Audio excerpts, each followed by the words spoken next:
Dismiss. Hello, Click. out there in Twitch land. Welcome to our Monday night D&D stream, A Company of Fools. This week should be wonderfully confusing for everyone, as we have more political intrigue that is about to occur.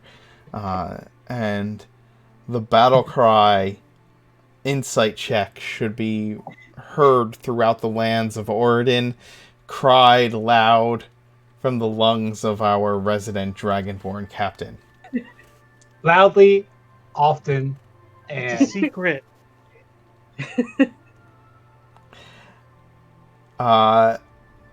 Few of our announcements for this evening. We are working on doing a giveaway for our follower count. We are at 432 followers, regardless of what the little giveaway bar down there says, because it's a jerk and refuses to update properly. But when we hit 500, we're going to give away Tasha's Cauldron to somebody. Yeah, we would love to do that. We would love to hit 500 followers and be able to give away a copy of that book. We'll be giving it away to one of the lucky followers who are in chat on the night we hit 500. So, be here. Be here often. Get other people in here. And maybe you or someone you know could be the lucky winner of a hard copy book, the newest D&D book, which will have lots of new features and options. I know I'm seriously looking forward to Tasha's Cauldron and seeing what it has to offer. We are also doing a dice giveaway when we hit 50 subs, or every time we hit 50 subs for the month of October. We will give away a set of unicorn dice, care of our sponsor, Farboco. You can check out their website. It will pop up in the chat periodically, but it's just farboco.com. They are wonderful people right here, local to us in Lancaster, or at least to me and a few of our players here. So yeah, go check them out. They have wonderful things to offer, and they are huge supporters of the Lancaster community and social justice at large. We are also going to be participating in a charity stream on November the 7th. It is a Saturday, and yeah, I'm going to have 6 of my players who like to drive me up the wall playing 12th level bards and going through an adventure or derailing an adventure to your pleasure and my displeasure. And yeah, Team Cringe is going to be in full force as and we'll see if we can't raise some good money for charity alongside of Extra Life. I think those are all the announcements we have. Next week, the week of the 19th, I will be getting oral surgery. Emmy, thank you so much. You're awesome. I will be getting oral surgery on the 19th. They are going to cut open my mouth. So I will be incapable of talking for several days. Therefore, I will be incapable of running D&D for several days. So I'm going to be taking the week of 19th through the 25th off from streaming. So there will be no new games that week. also gives our illustrious DM a chance to finally catch up. Yes. Emmy, you're amazing.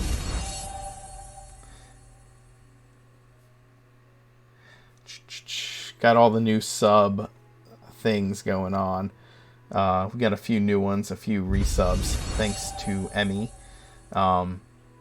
Also, when we come back from our break, we will see a new captain on the screen here.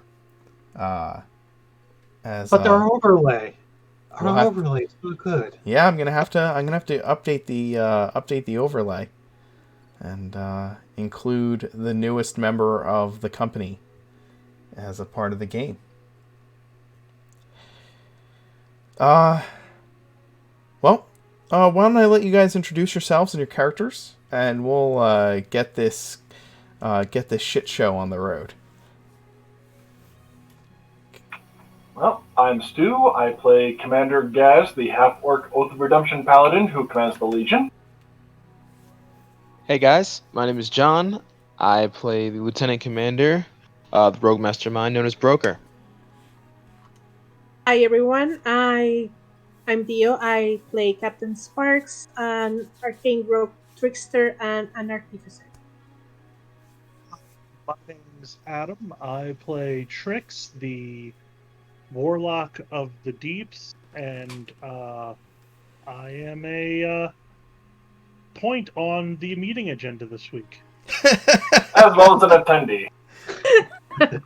Hello, my name is John. I play Captain Creature, the Unity Cleric of Orad for the Phoenix Legion, and the long-suffering dad.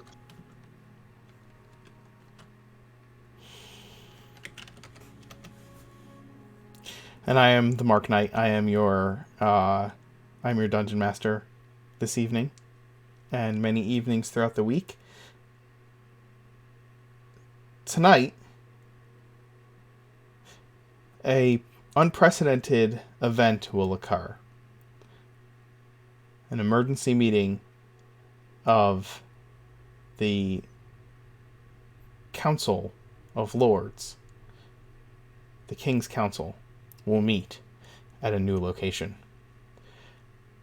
However, when we last left off, Commander Gaz and a couple of the captains had stepped through a portal into Mythfont.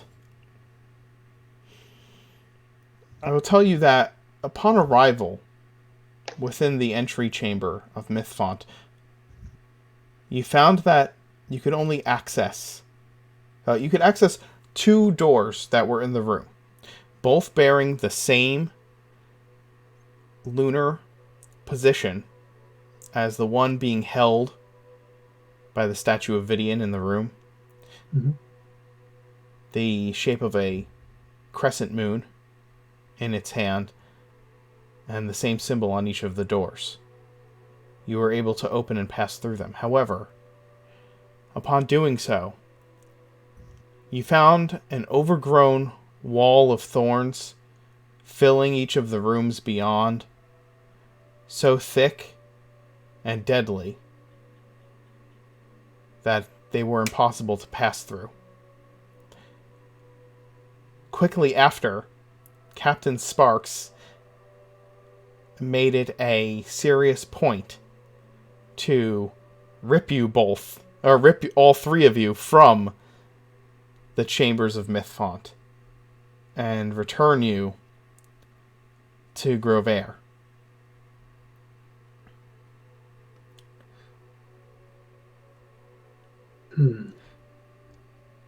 Several days have passed since then, and you may have things to talk about in regards to that. And a number of important things have happened since then. The first day, following your meeting with Lady Andros, you received official word of the docket. Ooh, did we lose someone? We lost Stu. Oh, and he's back. Sorry about that. That's okay. Fix cameras. You received an official letter from Lord Dolan with the agenda for the meeting, along with the date and time that it would be taking place at the Citadel, as well as invitation for the five of you to be in attendance, leaving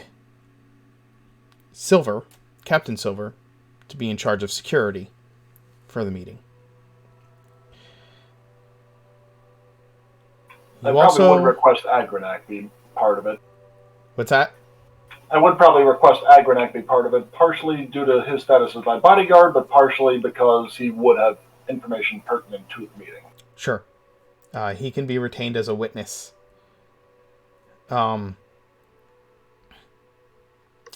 Hey, Bun. Welcome to the chat, man. When that same day,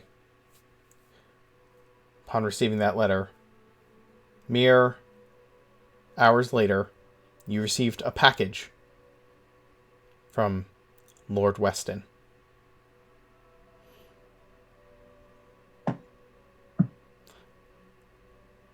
Opening it, Don't open it. No. testing Make for it. security measures, and finding the package safe to open. Using both magical and mundane means of detecting any types of foul play. The only thing coming from the package was a foul odor. Upon opening it, you found inside a gutted fish. And on the inside were stuffed the bow ties worn by Click and Clack. Preacher and Broker, you know this as a Groverian message, meaning that Click and Clack now lie beneath the waves. That they have been executed, and without ceremony. So apparently Broker's men were not successful in trying to get them out. Broker's men have had come back reporting that Click and Clack were no longer aboard the ship when they went to call. As soon as... The only thing you can assume is that as soon as Weston's men discovered that Trix had escaped, they put an end to the lives of the half-orcs.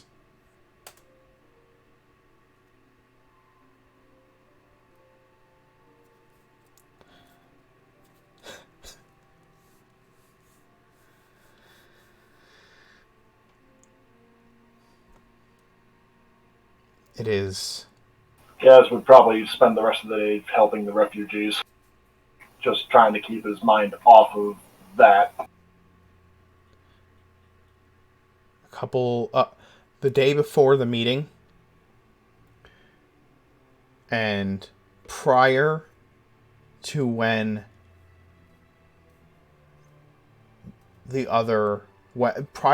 Andros said the other members of the council would be informed that the meeting would be taking place, Lord Weston's ships removed themselves from protecting the bay and the docks, and moved into the inner harbor of Grovair, consolidating around Lord Weston's holdings. On the map, they stopped patrolling through the 60s and pulled into the areas in 57, 56, and 55. Their fleets no longer protecting the harbor, or Lady Benton's trade ships, or any trade ships for that matter.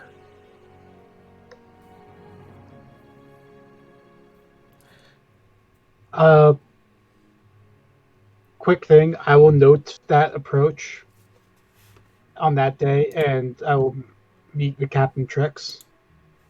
Okay.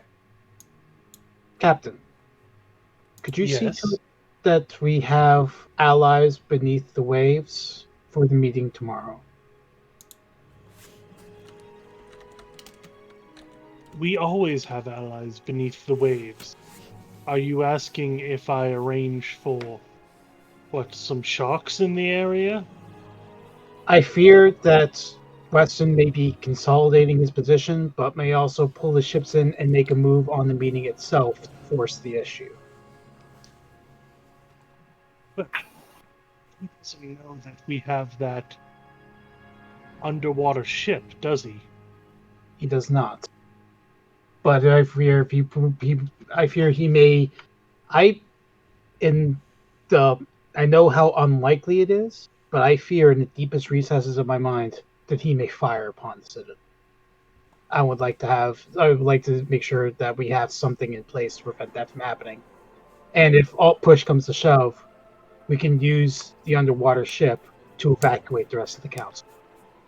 Well, let me ask you another question, Commander Preacher, Captain Preacher. What would you have me do? Would you like me to get a school of dolphins in the area? Because I will tell you that they are jerks, and I will have to coax them. But they could perhaps jump out of the water and get hit by the cannonballs. Anything that you're asking me to do is reactive. There's nothing proactive that I can do. I can attack Weston's ships, but only after he attacks us. Anything you want me to do would be a provocation and give him reason to attack. I'm just asking to have people. I'm asking you to see if you can get creatures nearby so that they can be in place to react.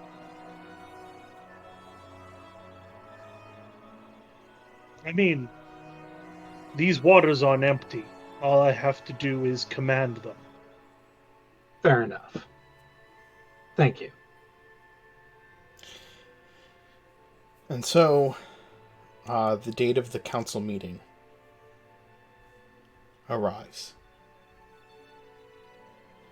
Have Lady Benton's ships been moved into a defensive position to help protect the Citadel? Lady Benton's ships are primarily trade ships.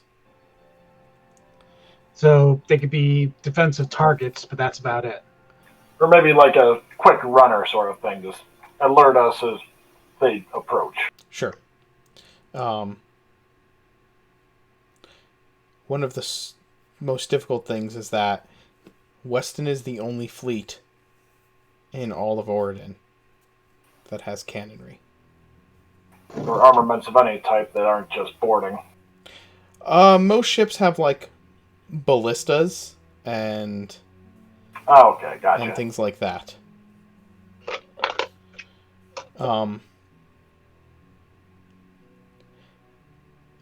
The date of the meeting arrives, and promptly leading up to noon, the members of the council start to filter in to the Citadel with their entourages. And if you do not mind, I will pull in the council members. Just real quick thing, where are we going to have this meeting? I was going to suggest below, like in the first basement or maybe the second one. Okay. Well, there was that big empty chamber that needed to be undesecrated on the first level, I believe it was. So I was thinking maybe there. Yeah, that would work, since it's already been tended to. Yeah. And that way we can later try and alleviate any tension with House Keaton by saying, our thanks for your priest being able to cleanse the area we held that emergency meeting in.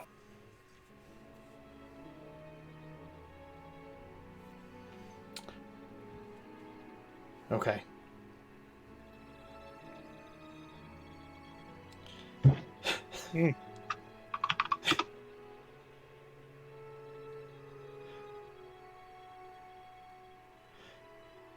Sparks, you're getting a lot of messages in chat. I'm reading them. Well, the only thing that you can know about Sparks right now is that she's wearing the hat of this guy, so maybe. Maybe. All right, I'm going to pull in the lords. Oh, Grover. And ladies.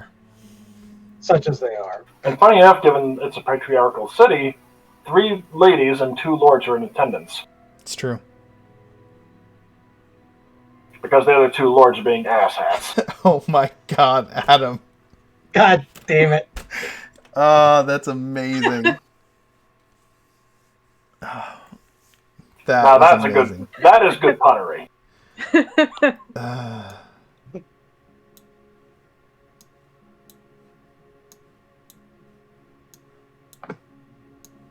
Well, lords and ladies, welcome to our very crowded chat. For all of you who are in the audience, and have not been here before, the lords and ladies of the houses of Grovair are played by a group of diplomacy players who run in the background, and 5 of them are in attendance for this afternoon's emergency meeting of the council. And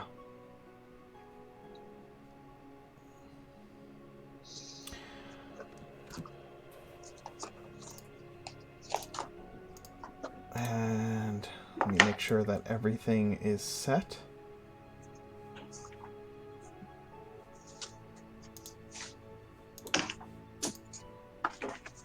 Yeah.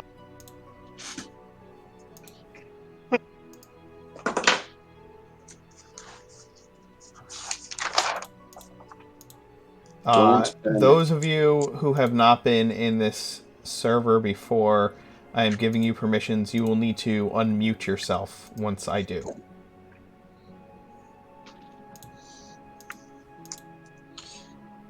Don't panic. Yes. Today's the anniversary of the Hitchhiker's Guide to the Galaxy. Wow, that is fortuitous because I quoted that earlier today. Do you have your towel?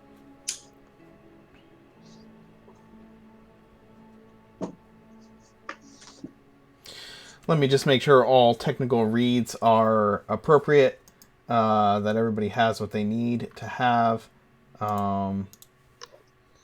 There's 1. Test. There you go. 2. 3. Okay. Testing. Yep. Final, just unmute yourself and you should be ready to go. There we go. Alright. The meeting is set for noon. The Citadel is made ready for the lords of the houses and ladies of the houses to arrive with their entourages. The city's refugees who have been making themselves comfortable within the walls of the Citadel under the protection of the Legion, are they still within the courtyard? Any that hadn't been able to find, like we hadn't been able to locate their home or anything, Mm-hmm. they likely would be. Okay. I mean, after, 6 days, you figured that they probably would have dwindled at least a little bit by now. They have. And probably a fair few might have signed on with the Legion. Some have signed on. So I would assume that you have a small camp city in the part, like tent city in a part of the courtyard where an overflow of men who have sworn themselves to the Legion are. But your meeting is going to be held in the first sub-level of the Citadel, where there is a large central chamber that can easily be used to house everyone present. And a bit more fortified than the ramparts. Yes, quite a bit. Captain Silver has taken up the duty of greeting each of the attendees as they arrive, as he and his wing are in charge of security for this situation. A large number of citizenry have gathered outside of the Citadel. Some there to support the emergency council meeting, and some there seeming to be opposed to such sudden action by the council, or perhaps simply opposed to the violence that has taken place in the city. There's probably a fair few that are just looky-loos like, holy crap, what's going on? Yes. Before the meeting, I will approach Broker And Lieutenant Commander, I worry we may Yes, get sir. of last time with the assassins. Have your men keep watch, please. Understood.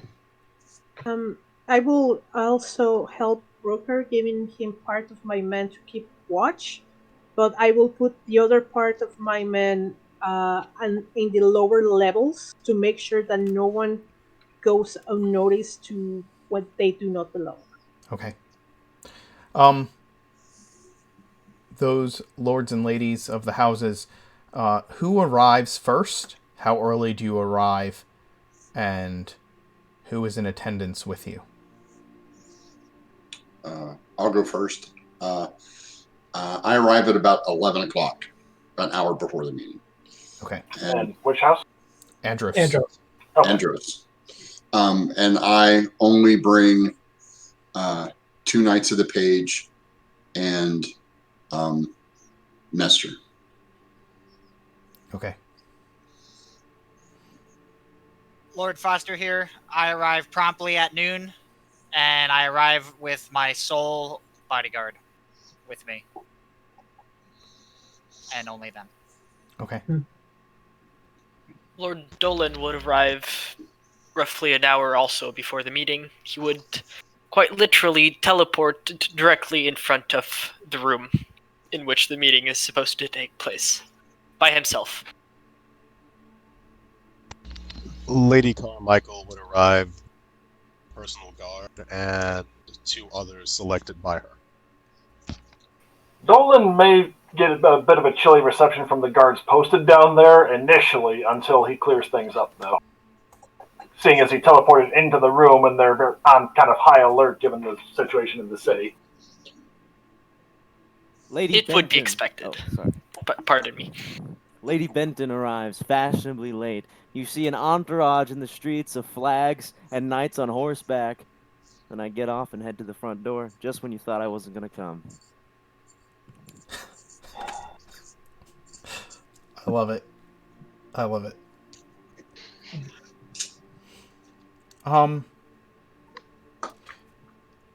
Lords Dolan and Foster,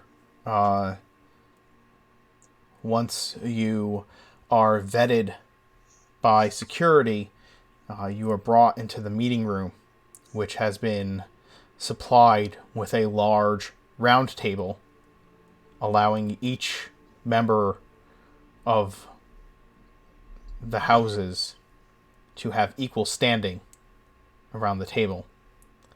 Can we move to that map, incidentally? I can. Is there going to be a table for Gaz or just Gaz, or should we have enough space, or should the cap? How do you want this, Commander? Do you want you that there be space for you and the lords of the houses, and have the captains be standing, or is there going to be space for all the captains? Or I think probably, probably standing for the other captains, or maybe chairs set up along the wall, sort of thing. That way they wouldn't have to be standing at attention throughout. I unfortunately do not have access to that map currently. It is still on Roll20 and not on here. So my apologies. Fair enough. Wasn't too important anyway, but Gaz would probably take his seat at the southwest corner where his back would be towards the interior of the Citadel. Okay. That way the lords and ladies would be able to see, like, who might be coming in. Understood. Yeah, Lord Foster walks in and sits down across from Commander Gaz. Say, "Good afternoon, Commander," and my bodyguard just stands perfectly behind me, with their back facing, like, away from me, like with their back to my chair, basically. And what is... Yeah. Yes, Lord Foster, as this is the first time that you are meeting the members of the Legion, why don't you give a description of yourself and your bodyguard for everyone here? Sure. So, Lord Foster is like a tall, slim man with longish blonde hair that he wears in a ponytail. He's got a few scars on his faces. He's got tannish skin. And he speaks with a slight foreign accent that you're not able to determine quite where he's from. and his bodyguard is a large muscled man that is wearing a leather jerkin and has the most impressively scarred face that you have ever seen in your life, and is wearing a sword. Human or what race? For both of you. Sorry, can you speak up? The music's a little loud. Human or what race for both of Yes, you? yeah, the bodyguard is also a human. Yeah. Okay. And Lord Foster is a human. Lord Foster, just so you know, if you right-click on the Groovy bot, you can adjust the volume of the music. Cool. As Lord Foster enters,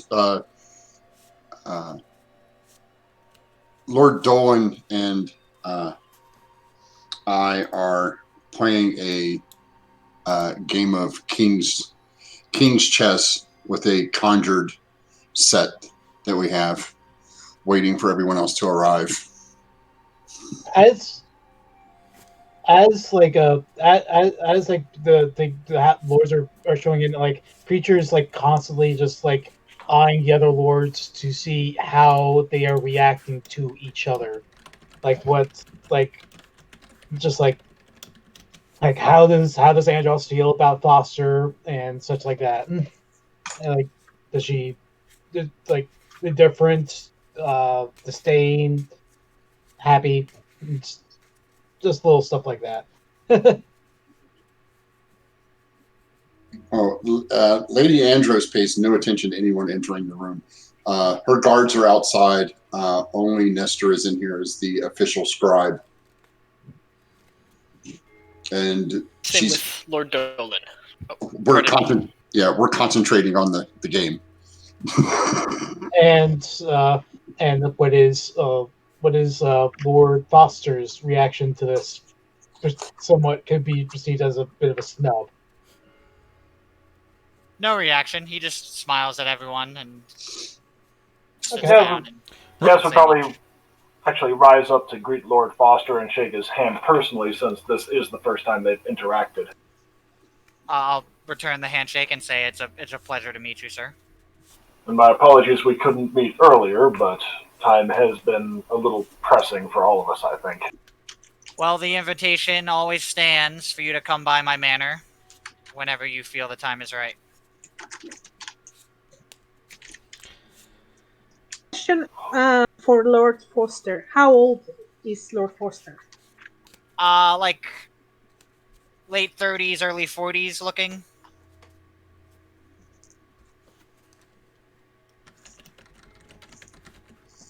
And height?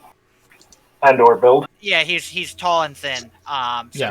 he's like 6'1", like 160-ish, 170. So Gaz actually would be a little taller then. And Agranak would probably size up your bodyguard a little bit. He's freaking huge. Gaz is has a bodyguard with him as well. He is a large orc, not a half orc, a full-blooded orc, carrying a battle axe that is wicked looking, and the full-blooded orc, he has long black hair and thick like facial hair that all is streaked with silver. He looks both haughty and capable. One thing to note also, Lord Foster does also carry a sword. He has a rapier at his belt. Okay. And Gaz has the sword of the Legion. Yes. Yeah, and also Lord Foster makes really no acknowledgement of any bodyguards. He's only looking at the commander and the other lords. Okay. He is not sizing anyone up. He's just making pleasant. Absolutely.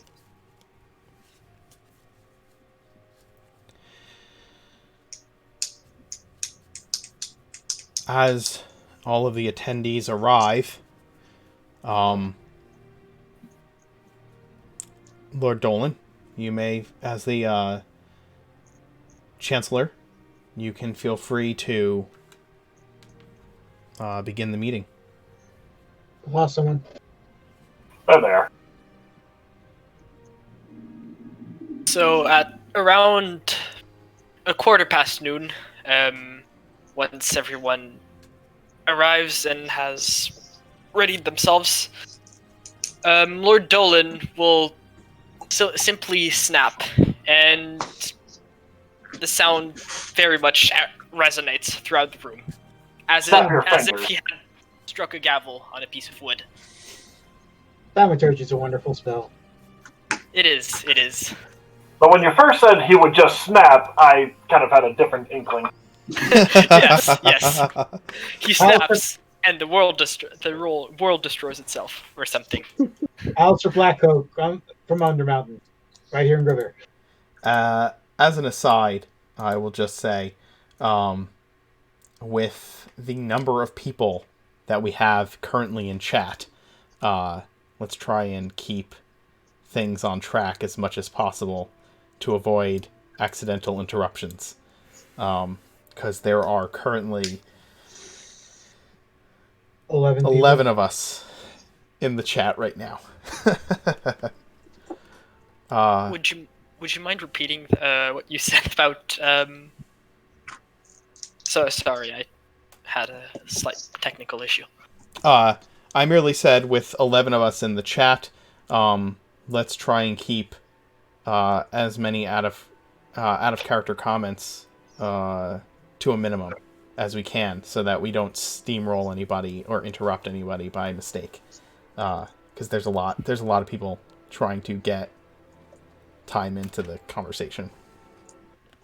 Noted. So, after striking his metaphorical gavel, Lord Dolan will simply raise his voice, get up. He would most likely be sat at the center of the, between the other nobles. Lords, ladies, esteemed guests, I wish to thank you for attending this meeting. If all are ready, I wish to begin. By your leave, Lord Dolan. Just get on with it, Dolan. I second the motion to begin. Let us begin.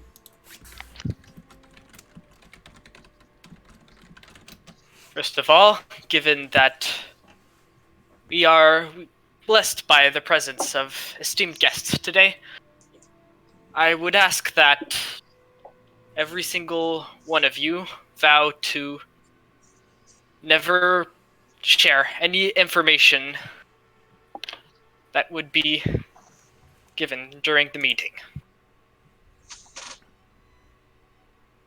Unless otherwise stated by a member of the council, of course. Very well. Preacher nods his head. I do hereby swear. And he looks pointedly at the rest of the captains. I swear. I swear.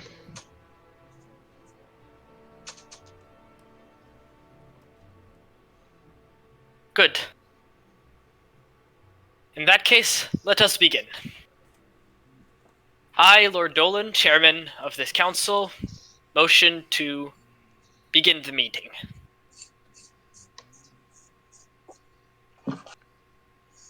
Again, we second. Perfect. Then let us move to the first state of affairs that we wish to address today, being the Phoenix Legion. As we are all aware, the Legion has returned after over a decade of venturing in the desert. On behalf of the council and the city, we bid you welcome. Now, Good. Now, if one of you would be so kind as to report on the activities of the Legion during the past 10 years. Captain Sparks. You've been called to be front and center with a group of noble lords in a room packed with delegates, their entourages, and the other captains of the Legion. Good luck, Sparks. Sparks will slowly come behind Gas and just going to go a little bit to the left, not going to in front, and not looking to anyone in particular, trying to look to at some point in behind everyone and trying to imagine that everybody else is naked, is going to try to talk. Yes, the past 10 years. Sure. Okay, so for the past 10 years, the Legion has been in the desert fighting the orcs, and most of the problems that we face in the desert was lack of communication with Robert and lack of supplies. We follow the orc incursion and push them back deep into their home. And after 10 years, we were finally able to find where they were. And in the final battle where we lost the High Commander of the Legion, I will look quickly to Gas and giving him a look that says, "Are you sure?" At that point, Gaz will stand up. And the way that our previous commander was killed was due to, as we have informed Lady Carmichael and Lady Andros already. My apologies for not informing the rest of you. This is a rather unusual circumstance. Because our commander was killed by an ancient blue dragon who goes by the name of Thundermaw. And at that point, he'd reach into his belt pouch and take out the symbol that was recovered from Captain Card's ship in the bay and toss it to the center of the table. And unfortunately, we have evidence that her operatives may be at work within the city. The explosion at the docks a week ago of a merchant ship that was allied with us. You can all confirm that did in fact happen. And in fact, Lady Andros, you may have had your paper report on that event. But Captain Card's skiffs did in fact explode just before leaving port, or just before they were scheduled to leave port. None of Lord Weston's ships were active in the incident. A dragon, you say? Yes. Yes. Then, if I may ask, why not inform us, or at least those of us you met during our private conversations?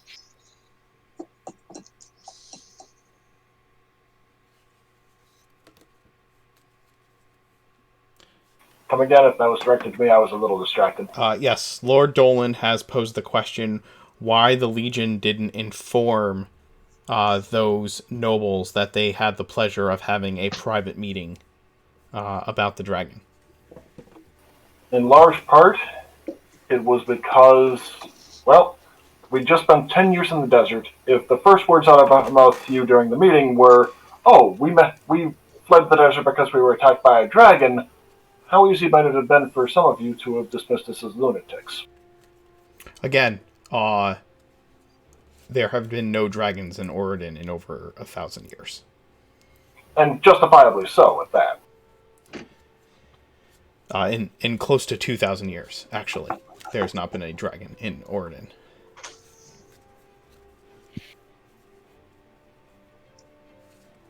I must say I am quite skeptical of this affirmation, but You'd be happy to submit to a zone of truth from a caster you designate Archmage Dolan and reaffirm what was just stated. And my personal bodyguard, Agranak, was actually one of the Orc war chiefs under Thundermaw's direction. And we have recently learned from him that the original Orcish incursion was also at her direction. I see. And I should add that Agranak I would consider my friend. Otherwise, I would not have him act as my bodyguard. Kind of a meaningful glance at Agranak on that one. Agranak has crossed his arms across his chest, though stands with his chest puffed out proudly, but with still the same stoic expression upon his face, revealing, as best he can, nothing.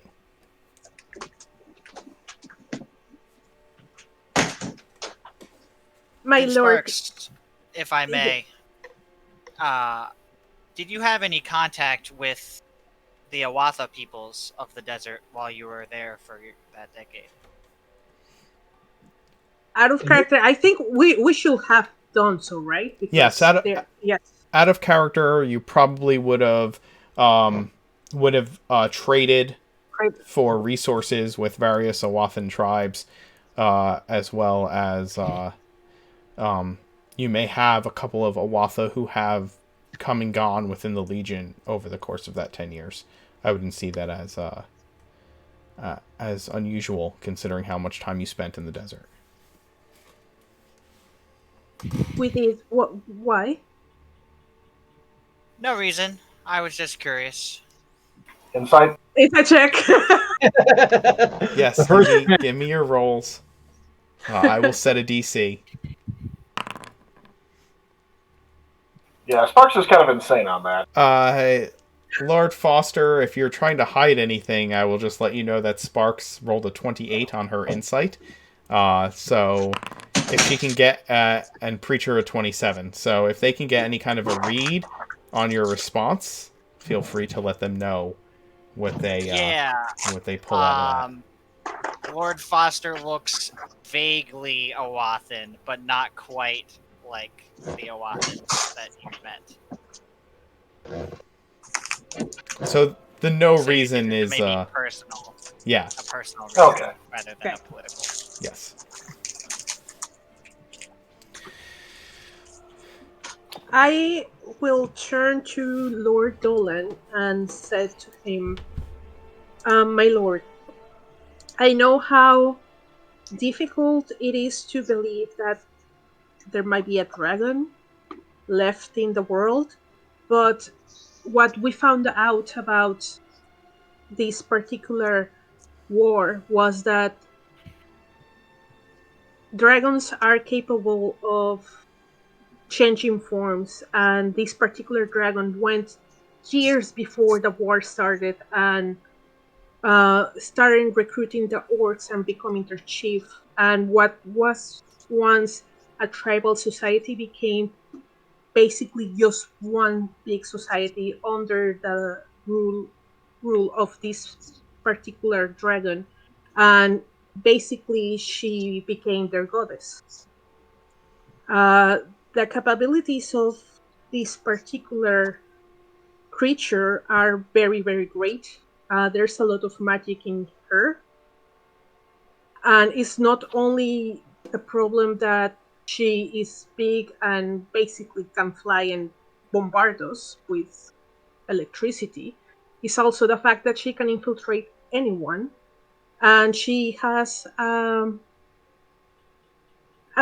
she has other creatures that can transform like changelings under her command, and she has tried to kill members of the Legion and in fact kill one of the captains in coming here. So the fact that there was an attack on the skiffs that allow us to escape her means that she at least must have some agents in Robert, which is quite problematic. especially as they can't take on the guise of anyone. When we subdued their agent before, she had actually taken on the guise of Captain Sparks. Or it had taken on the guise of Captain Sparks. I'm not sure whether we ever confirmed the gender. That is indeed quite worrying. So, Lord Dolan, if your library has any information regarding that race and how to possibly detect it, now would be a good time to delve into that information. We hadn't The Royal thought of it with Library. Oh, pardon me. Go ahead. The Royal Library is accessible to all. It is not of my purview to forbid anyone from utilizing its knowledge, so long, of course, as they do not compromise any of it. Of course. And thank you for the books on Sarenrae, by the way. Or what few we were able to find. Thank those before me who have maintained such an ancient collection of tomes.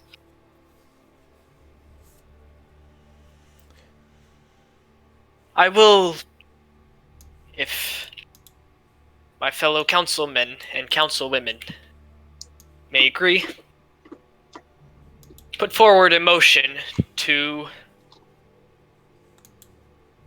unlock funds so the Legion may have access to enough specialists and resources to conduct as much research on dragons as possible. When, of course, we are presented with indisputable proof of the existence of said dragon. I inquire, what would you refer as indisputable proof?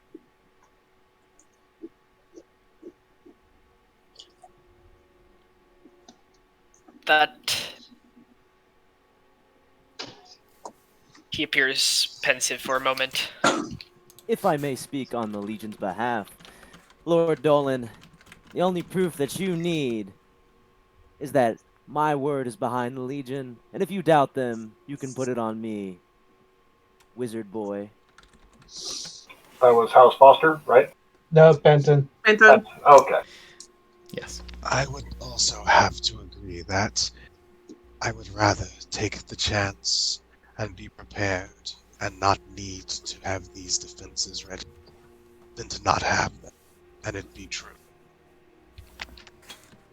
And unfortunately for frame of reference, both of the times we encountered Thundermaw personally to the point that we were able to see her, we were rather swiftly routed.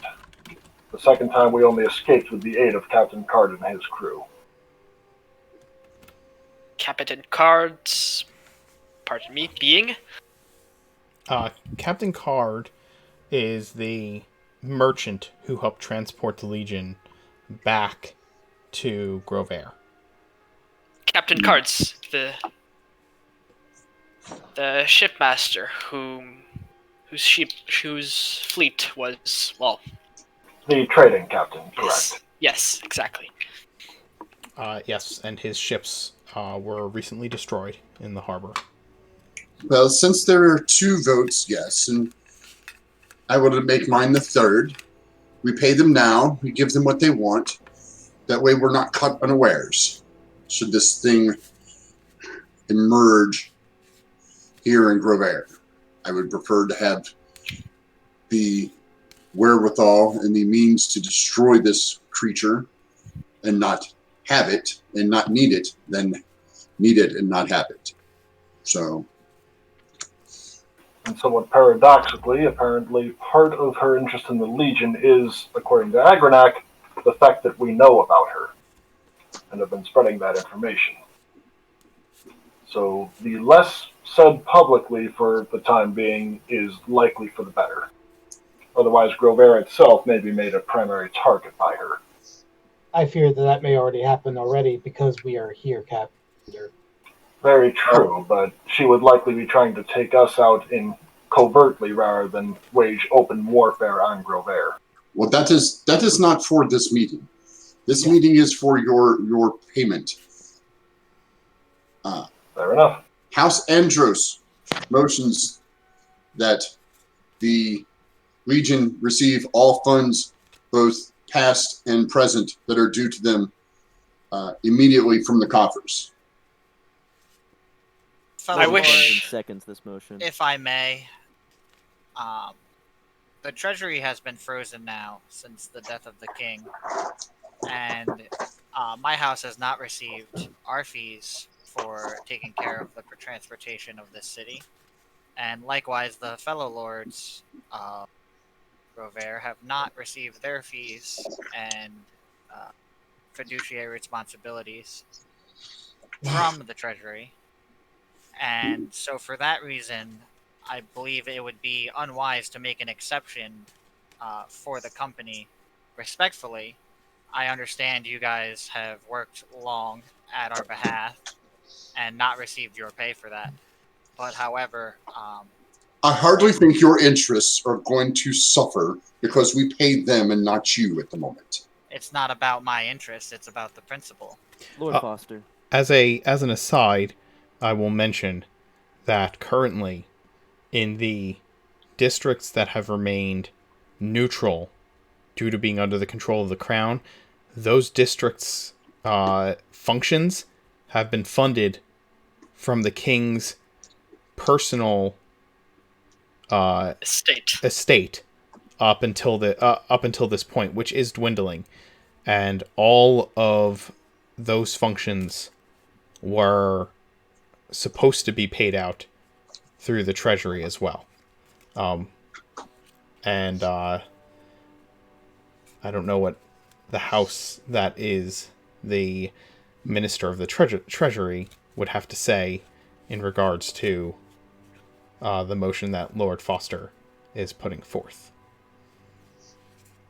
The people of Grover will be dispensed the needs that they shall have in coming times, and the Legion shall be paid their dues. The houses shall be given the money that is owed to them once the public unrest is dealt with.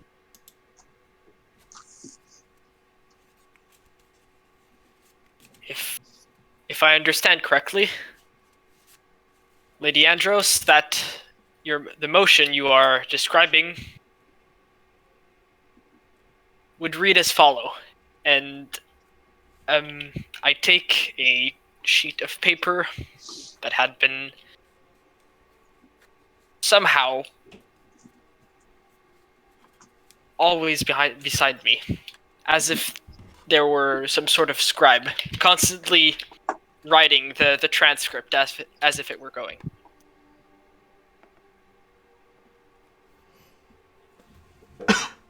The Legion be paid their dues for their extended service under the crown. I, Lord Dolan, would like to amend that motion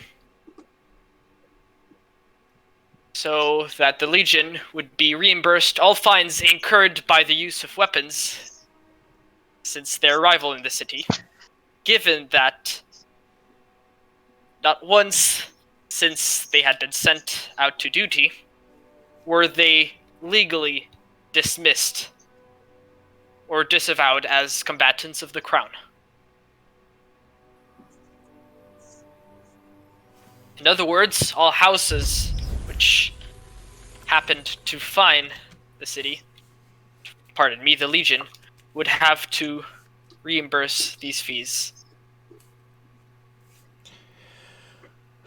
And they receive all of their payment for the upcoming fight with the dragon. I'm going to step in to clarify here and kind of take a vote from the members of the council just to kind of keep things moving along. Lord Andros has proposed, or Lady Andros has proposed that the Legion be reimbursed all past and present funds due to them, and Lord Foster has countered that for the council to release the funds to the Legion and only the Legion from the treasury, that it may be untoward to do so, and that all funds to all parties that should be funded by the Treasury should be released, or none at all. And Lady Carmichael has suggested that the funds to keep the Legion in motion should be released, and then the other funds to the houses would be released once civil unrest had ended. Is that accurate? More or less, yes. Only other thing would be the money needed to keep the neutral wards of the city would be released as well. No, we won't have to worry about that. That's being taken care of in the next section. Okay. Okay. So That's on the docket for further on. okay. So in regards to releasing the funds for the Legion, what is the vote? Present. Lady Benton votes yes. Lord Dolan votes yes. Lady Andros Lady votes Carmichael yes. votes yes. Lord Foster votes no. Lord Foster, what are you doing? That's fine. That's fine. If there's like no not one, character. if there's not one dissenting vote, it won't look legit. That's fine. Okay, so that's a majority vote, which means 4, that 1, and 2 abstentions. Yes. correct. Sorry for interrupting. No, that's fine. So therefore, even if Keaton and Weston were there to vote no, that is still a majority vote, which would allow for the releasing of the funds. And just how big is a smile on Captain Sparks' face at this moment? You can see it. First, You able to can see maintain the it. poker face. She's like, yay! No insight check needed. Much happy. In regards to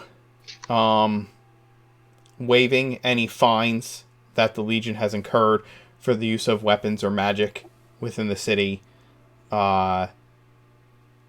is that a yay or a nay on removing any fines and reimbursing any fines paid? Alessandros votes yay. Lady Benton votes yay. Lord Foster votes yes. Lord Dolan Lady votes yes. Lady Carmichael votes yes. Okay. In regards to reinstating or acknowledging the knighthood of the Phoenix Legion as rightful knights of the city of Grovair, what are the votes? Lady Benton votes yes. Lady Andros votes yes. Lord Foster votes yes. Lady Carmichael votes yes. Lord Dolan votes yes, even though there should not be a vote because it never was cancelled. The only thing that happened was that the Legion was considered to have been destroyed in the desert after having not returned for a period of time. So this is merely acknowledging that they were not, and stating that they are in continuance knights of the city. Lady Andros has a proposal. I hereby... Is it related to the Phoenix Legion? Yes. Oh, pardon me. He said yes. She said yes. Then continue. I would like to propose that we extend the benefit of protectors of Grovair and all that it comes in, and all titles and duties that come with it, to Commander Gaz and the Phoenix Legion. I would like to postpone that vote until more issues have been discussed, namely the... Go ahead. Speak, Andros, Lady Benton. Andros, I think this is a wonderful proposition that we should address right now. And I agree. I What agree say as you, well. other houses?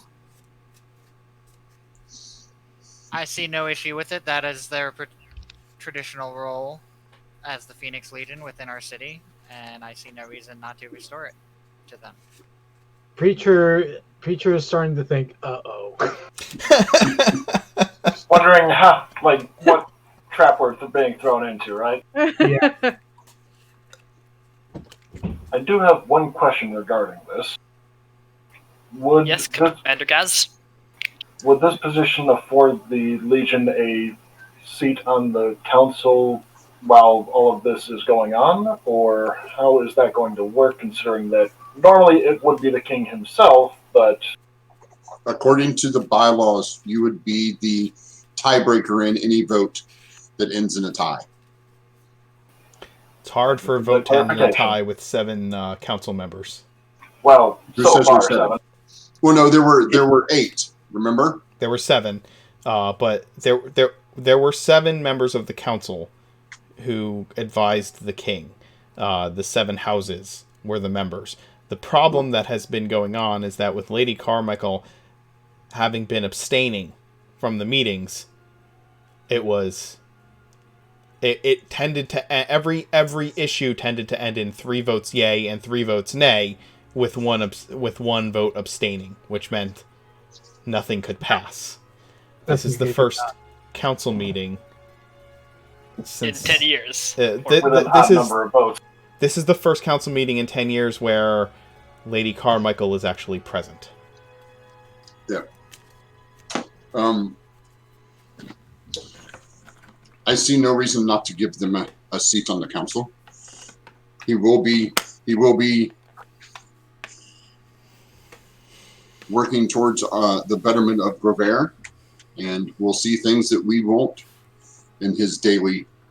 He will receive more reports than we will. I see no reason not to keep him off of the council. No reason to keep him off of the council. If I may, the Phoenix Legion works for the king, and since we have no king, they work for the council.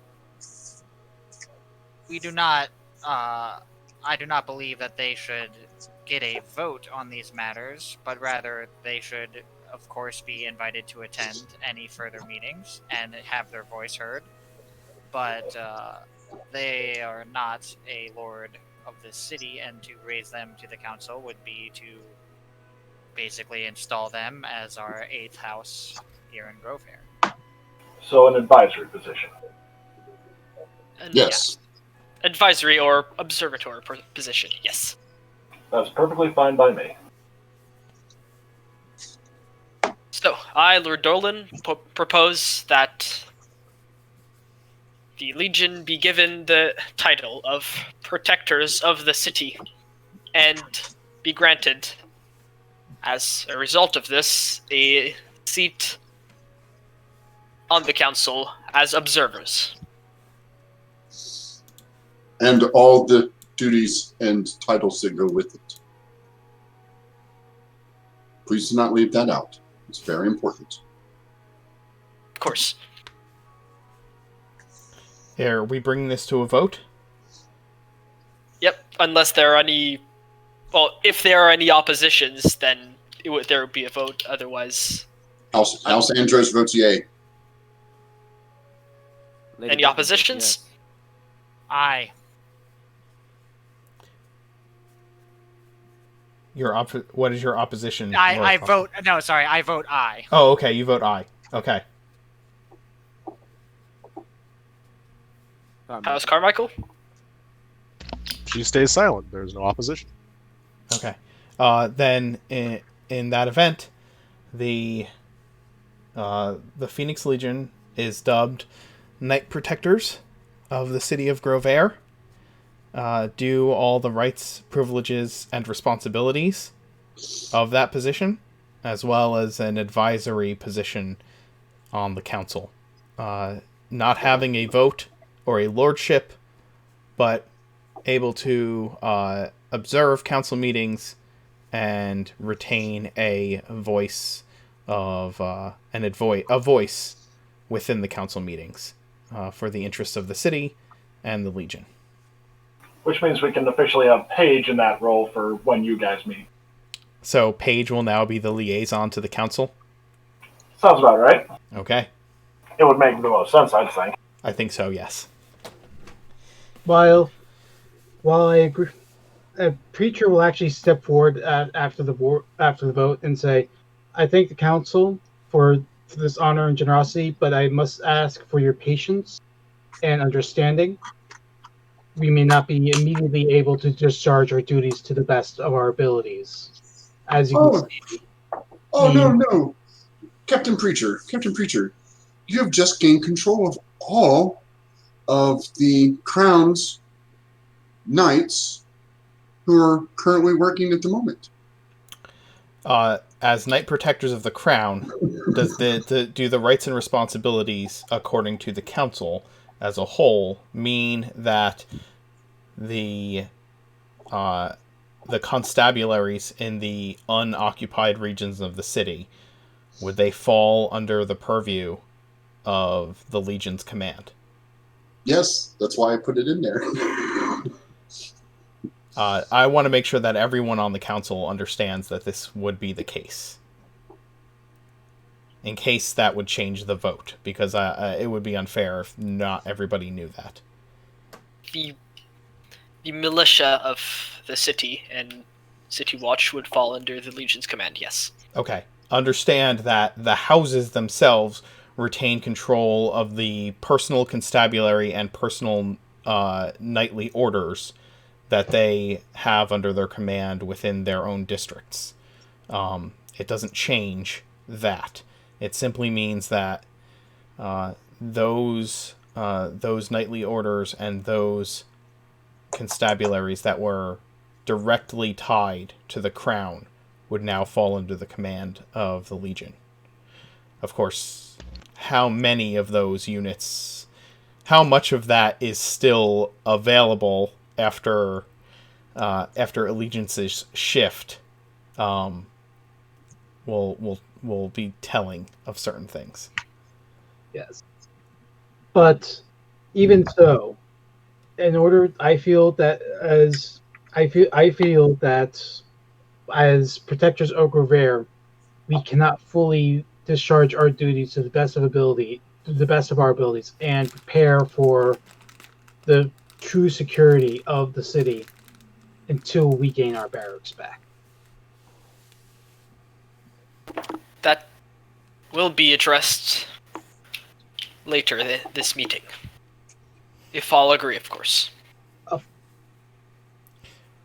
In that case, forgive me for my presumptuous. Lord Dolan, what is the next piece of agenda upon the docket? It's the good one. It is the good one. Now that all matters pertaining to the Legion directly have been settled, let us move on to the other matter I wish to address today. Namely, I'm sorry, but I think I want to make sure. I don't know how many of you were in chat when I was doing an update of events, of the timeline of events, but I should probably make the council aware that 2 days prior to the council meeting, Lord Weston withdrew all naval protections from the harbor and pulled them into the docks and patrolling the areas outside of his own personal holdings. And therefore, the trade ships that come in and out of the city and the docks themselves have been left vulnerable to any outside forces at this point. Not the council chambers, however. Not the council chambers, but those are very much protected. Traditionally, there is a tenuous alliance between the trade and the Navy to make sure that trade and economy continue to thrive in Grover, and those protections have just been withdrawn. All Marines have been removed from the customs areas of the docks, and all naval ships have been removed from the exterior harbor to prevent any kind of piracy or other threats to the city. Lord Weston has, as thus, left the entire, left all of Lady Benton's holdings and the prosperity of the city and public trade completely vulnerable to outside attack. And this was 2 days ago. This is Lord Weston has carried out a direct dereliction of his duty as the protectorate of the city. I feel that it may be necessary that someone else will need to take up this role in keeping the waters around the city safe.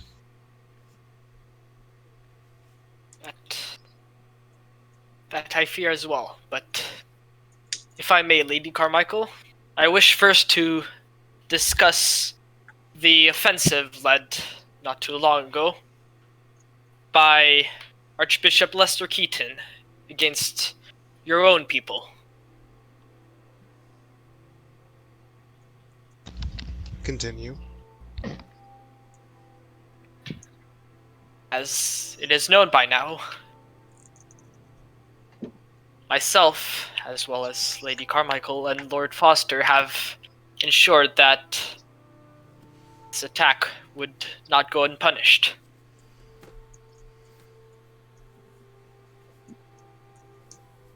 I still believe, however, that it would be more appropriate to discuss the proper... How can I say this? To discuss the proper punishments or sanctions to be taken or applied. Well, why don't we get some first-hand knowledge? Commander Gaz, can you bring in Captain Trix? He motioned to Captain Trix, who's been standing at the back corner. Is Captain Trix manacled? Yeah, that's a question for Gaz before the start of the meeting. Am I manacled? And if so, follow up. Am I manacled or manacled?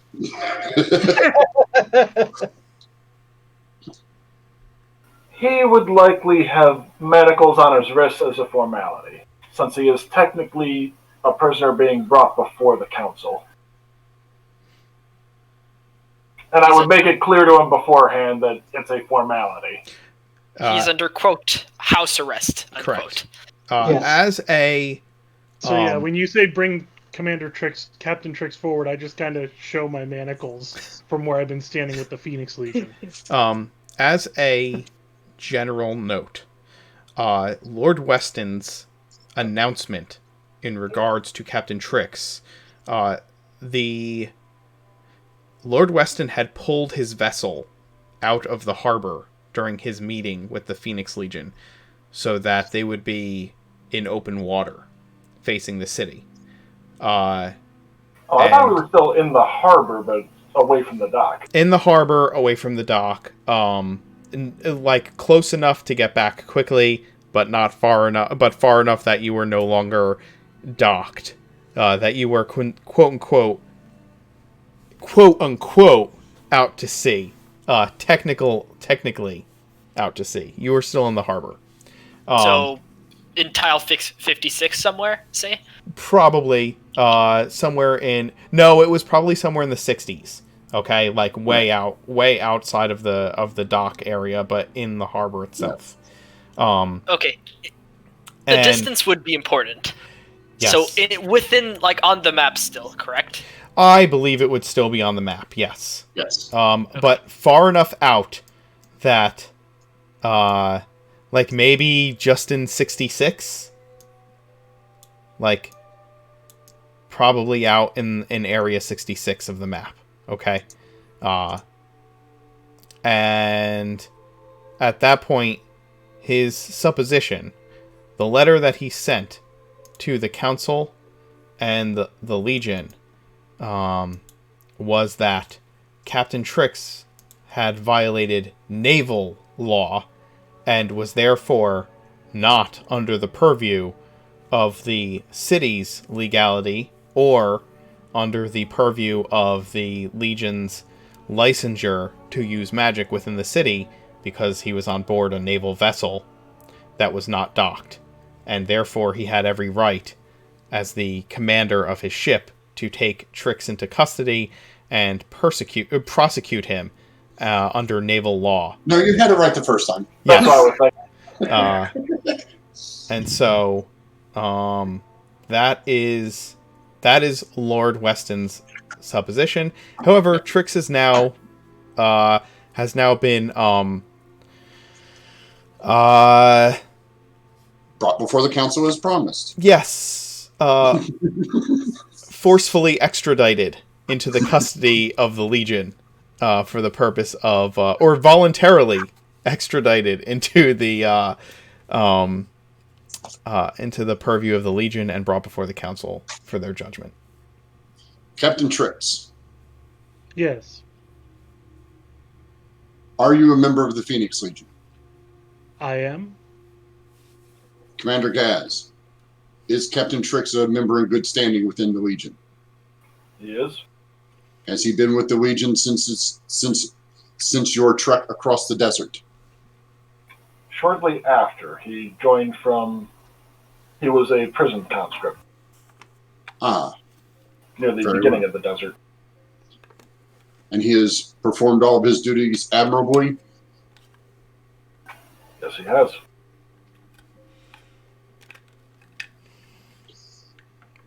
Captain Trix, Yes. did you... I'm sorry, Commander Gaz, did the Legion receive permission from Lord Dolan to use magic inside the city? We did. Was Captain Trix under your command when he performed magic in front of Lord Weston? He was. It was And I not put- in front of Lord Weston. It was hearsay. But you were on Legion business, yes? Correct. We were meeting with Lord Weston at his extended... Then I submit to the council that Captain Trix be exonerated on all charges and be hereby remanded back to his commander, so he can perform his duties again. Lord Dolan, you can confirm that the Legion has all licensures necessary to perform magic within the districts of the city? I took care of the paperwork myself. Well, indirectly, of course. I'm Yes. above that, but Well, yeah, I had the paperwork taken care of myself. you have would be people more for that. accurate. Yeah, we have people for our people. Or unseen servants. You signed on the dotted line. Yeah. The documancers. Before you vote, just in a point on my own behalf, it was a couple castings of Silent Image that caused all this. Captain Trix, Not an offensive spell in any way. it makes no difference. You could have cast Fireball on his ship, and he has no right to stop you. Oh, well, that's not entirely true. That's That would be... that is We'll debatable. discuss that at a later considered meeting. assault. But yes. Hyperbole to demonstrate a point. Yes. Yes. Nonetheless, as stated, you have committed no crimes against Grover nor her peoples. And so, all members of the council who find that Captain Trix should be, that all charges of malfeasance against one of the houses should be dropped from Captain Trix. All who are in favor. Lady Andrews. Lady says aye. Carmichael. Aye. Aye. The courthouse might need to approve this motion, but the council can ensure that it is expedited Well, I think as it might fast also as possible. I think it might also depend on whether Lord Weston ever actually filed those charges with the courthouse, or whether he was trying to keep it entirely within his control. And I will tell you that no official, if any official, anything official was sent to the courts, then Captain Trix would have had to be given over to the city for Yes. For trial rather than being held prisoner in order to be brought to trial aboard the ship itself. Yeah. So he was rather adamant about not letting Trix go from his ship. Correct. Yeah. Lord Dolan, what is the next item on the docket? One moment, I'm just typing up. I believe we passed over the item relating to House Keaton. I believe I wanted. I was using what happened to Captain Trix as an example of his. I was talking about Keaton, not Weston. Correct. Yeah. Oh, Keaton. It's fine. Oh. We can backtrack and then go back. My apologies, Philip. We can, since we have already begun addressing the case of House Weston, we can table House Keaton for afterwards. In addition to waiving all charges against Captain Trix, it has become apparent now that House Weston has ceased to obey the council, the crown, or any sense of logic, really.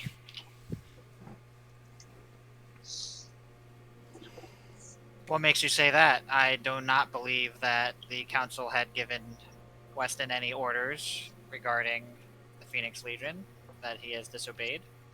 I believe that's in reference to the movement of his forces to secure the council chambers against the barbarous legion, if I recall the pamphlet correctly. Yaz is correct. As well as, of course, the recent discharge of all men related to security, or ensuring security of the port, or... Quit beating around the bush, Philip. It's a coup, and you know it. Finally, someone said what I was thinking. The man has lost his mind. He assumes that we are too weak to defend ourselves and wants to take the crown for himself. And thus, I motion that we put a state of martial law, that Weston be declared enemy of the state. I'd like to add let's make it much more fun than that. We're going to get creative. House Andros hereby motions that Lord Weston is stripped of all lands and titles, removed from the council. His lands divided up amongst the other houses in the Legion, and he is to be removed forcibly from the city until such time as his other affairs can be sorted out. That is unprecedented. That has never been happened outside of the king's authority before. Lady Benton seconds this motion. Preacher just has this look of both shock and awe on his face. Just like...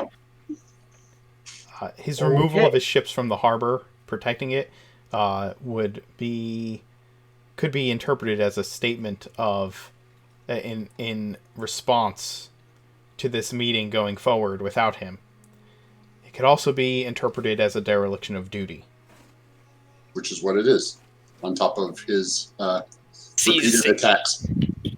Yeah, Lords, if I may, I believe that to have a coup, you would need to have a king that you are trying to overthrow.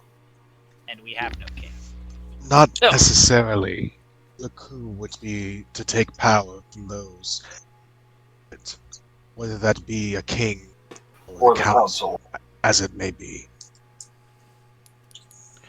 Well, the man was from right. my military reports, Lord Weston has not made any attack on any of the other houses. In fact, I believe he may be under attack, but he is merely moving his forces into the former king's territories, as many of your fellow houses and my house as well has done. So to condemn him for those actions would be rather hypocritical. Foster, would it not? You're sounding awfully like a sympathizer of House Weston. A sympathizer? I don't sympathize with anyone. The point is well made. Listen, it was very clear when he decided that it was his job to prevent us from holding our regular meetings, that it was an attempt to curtail the power of this council. That is unacceptable. While no, we don't have a king, it is our sworn duty to the people of Grover to continue business as usual, and this military action will not stand. He has now committed dereliction of duty. There's nothing left for us to discuss. I put it to a vote. I vote aye. I vote aye. Lady Carmichael abstains. Lord Foster votes no. Lord Dolan remains pensive for a moment once again. Lord Dolan, the facts remain like this. No house has been removed by anyone but the king. Weston withdrew his ships probably in response to being outside of this meeting. He was invited. He was invited, but he removed his ships before the formal invitation was sent. And all of you know that all of the houses have their own means of finding out information within the city. I will also say that he moved his military forces into the council chamber area, which has remained until this time neutral, and declared that all council meetings should be suspended until the city was quote-unquote deemed safe. By him. By him. Don't leave that last part out. Again, this is we have a Lady Carmichael has abstained, and you have two houses voting yay to remove him from as a house and as a noble, all of his family's holdings, and from the position of Lord of the Admiralty, and you have one house voting no. Your vote can decide whether this goes forward or this motion is tabled. Before he... I'm sorry, can I... Yeah, Commander Broker? A Broker would try and look at Preacher, and in his eyes he says, now would be a good time to speak up about something. Preacher nods. Okay. I suspend the vote for this intervention. Go on. Lords, ladies, my name is Broker. I'm the Lieutenant Commander. If those of you may know that we, a couple of days ago, when we were talking to your representative, are you well aware that there was a assassin who attempted to... John, can you mute your mic, please? I thought I did. You did not, unfortunately. Sorry. Broker, please continue. Okay. You are all probably aware that there was an assassin who attempted to, assassinate our Commander Gaz. It has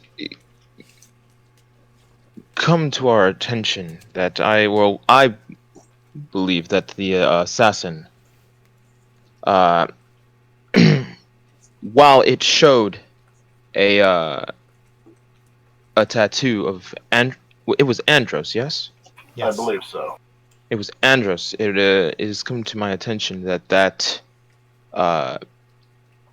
tattoo was fake.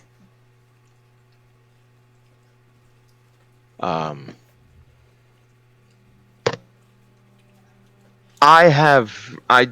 do not mean to say this to sway your answers, but I do believe, in my opinion, that the assassin was sent by House Weston. Rightfully so. Am I right? Do you have proof? Is the question.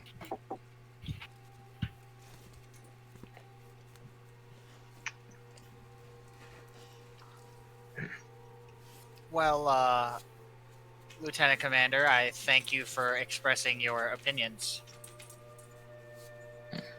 Proof would be needed to back up such grave statements.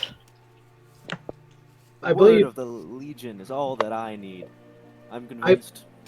I believe Lieutenant Commander Broker put this information forth because he's also curious as if these quote unquote assassins have been sent to anyone else in any other houses that have had encounters similar to ours. We haven't been made aware of. Well, I can give you my word that it was not me. I hadn't even met you or heard of you until our meeting. Have you had an attempt made against you, I think is the question. Oh, no. Creature? I have attempts made against my life on a monthly basis. It makes no matter to me.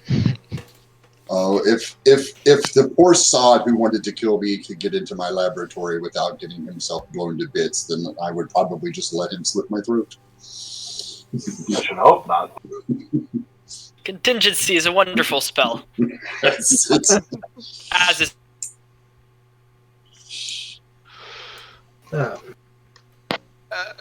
Alert and many others. Come on, Philip.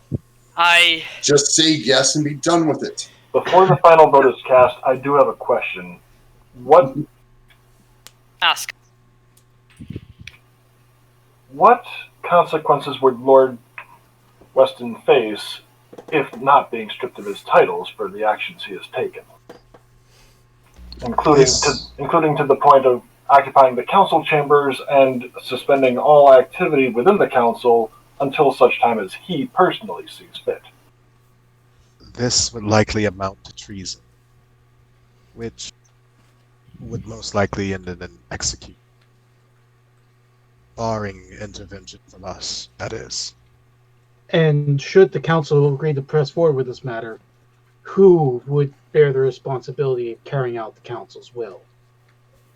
The Legion, of course, as the protectors of Grover. I think all of us saw that one coming. Or the judicial system. Of course, the city of Grover has a courthouse specifically for these matters. Well, yes. What I was speaking metaphorically. So the preference would be him being taken alive by the Legion to stand trial. Oh, yes. Provided he allows himself to be. My worry, my fear, lords and ladies, is that Lord Weston will resist this quite forcibly and cause further damage to a city that cause further damage to the city, not only the city but also the Navy that is critical to the defense, to our defense. Yeah. I'm not saying that the Legion would not undertake it if it's council's directions, but please consider the damage that may cause from this act, that may come from this action. I'll make a point that is probably running through some people's heads. Just because the council votes to strip Weston of rank and title and land, you then have to enforce that upon House Weston and assume that he is going to easily submit to the will, or at least in some way, shape, or form, submit to the will of the council. That's my biggest concern. Then, out of curiosity, what would occur if we demanded Lord Weston be turned over to stand trial for his actions, and his successor be instated? Or rather, a successor of the council's choosing, because I have no idea whether he has any successors that are actually worthy of being the Lord Admiral of the Navy. That is why we were stripping him of everything and dividing the carcass up. It's much easier that way. The title. Every time he says that, Lady Carmichael winces slightly. Last I checked, Weston was no carcass, but a living, breathing man. Soon Lord enough. of this city. And you would also be punishing his family for the actions of him. Is the way. Let's move on to it. Lord Dolan, yes or no? Chairman of the council, I do not believe that it is within the council's authority to, or rather within the council's right, to enact such a proposal. However, I am in agreement that Lord Weston should be tried and temporarily withdrawn from the council. He'll be tried if he doesn't accidentally meet the other end of my blade. That would be considered murder. Lady Benton, I advise you to... Lord Dolan, I would advise you to stop advising me on my decisions. To be fair, as a note, again, Lady Benton and her holdings, as well as the economy of the city, is directly impacted by the withdrawal of the Navy from protecting the harbor. If anybody has a reason to go after Lord Weston for this, it is probably Lady Benton. Very well, Philip. Here's what we will do. We shall suspend all of his holdings. We shall remove him temporarily from the council. We shall have a writ of arrest drawn up. Have him brought here to the council chamber by the Legion. He'll be until such time we have another meeting, and we shall decide his fate then, where he can give his proper due. Until that time, since again we are down. Well, let's deal with that first. I say that we go ahead and vote on that. I cannot agree to the first point of suspending his holdings. That is his right as a noble lord of the city. However, the second and third points I would like to submit separately as a proposal. I would like to tack on that the title of Protectorate of the Navy and the city be taken from Lord Weston and handed, of course, to Lady Benton. I would be more apt to give that to the Legion since they're here and would be able to defend you easier. I believe that any titles being stripped should be pursuant to after we try Lord Weston, and rather not. How about instead of stripping, we let's make this very simple. Lord Weston's seat here on the council and his duties are suspended until such time as whether he is found guilty or innocent of the crimes he is being charged of. And during such time, his duties will fall upon the Legion for the protection of the city. As a point of order, the Legion has no navy, and therefore cannot. They will be in charge of the navy. They will be in charge of the navy. The Legion has no naval expertise. On a scale of 1 to 10, how long would it take to have additional ships built with the fact that Lord Weston has control of the docks? 120? That's what I'm assuming. Yeah. Okay, so I'm gonna break this down so that we can move through this. Split the proposals. Yes. So the first proposal is that Lord Weston's titles and authority upon the council be temporarily suspended, and I believe that Lord Foster is opposed to this motion, based on the fact that it should not happen. It is not within the council's purview, and that it should not happen until after a trial takes place. Is that correct? Correct. Okay.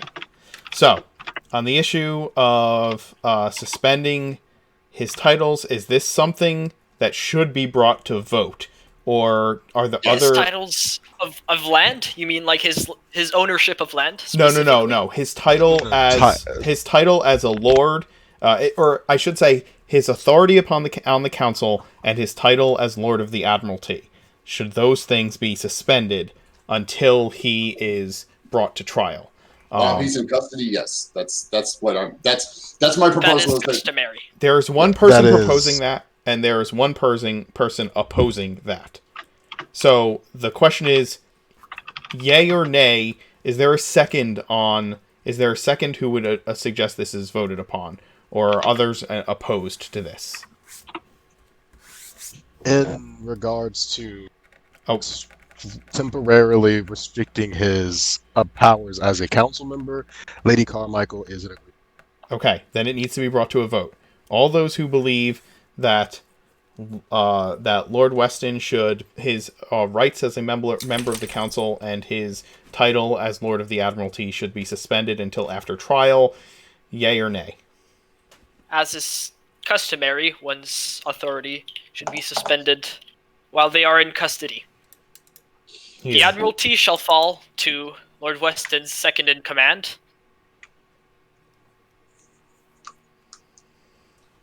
As for the title, his votes, and all votes of the Ministry of Defense shall be deemed abstentions, pardon me. House Andros votes yay. House Lord Foster Carmichael votes no. votes yay. House Foster? Votes no. House Benton? Yay. Dolan?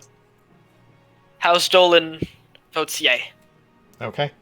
Then the command of the Admiralty, if a letter of I guess the Legion should be, or whoever you deem as the enacting the will of the council, needs to go to Lord Weston with a warrant for his trial, so that he can be taken into custody and brought before the council or the courts, and his second in command should take charge of the Admiralty until his trial.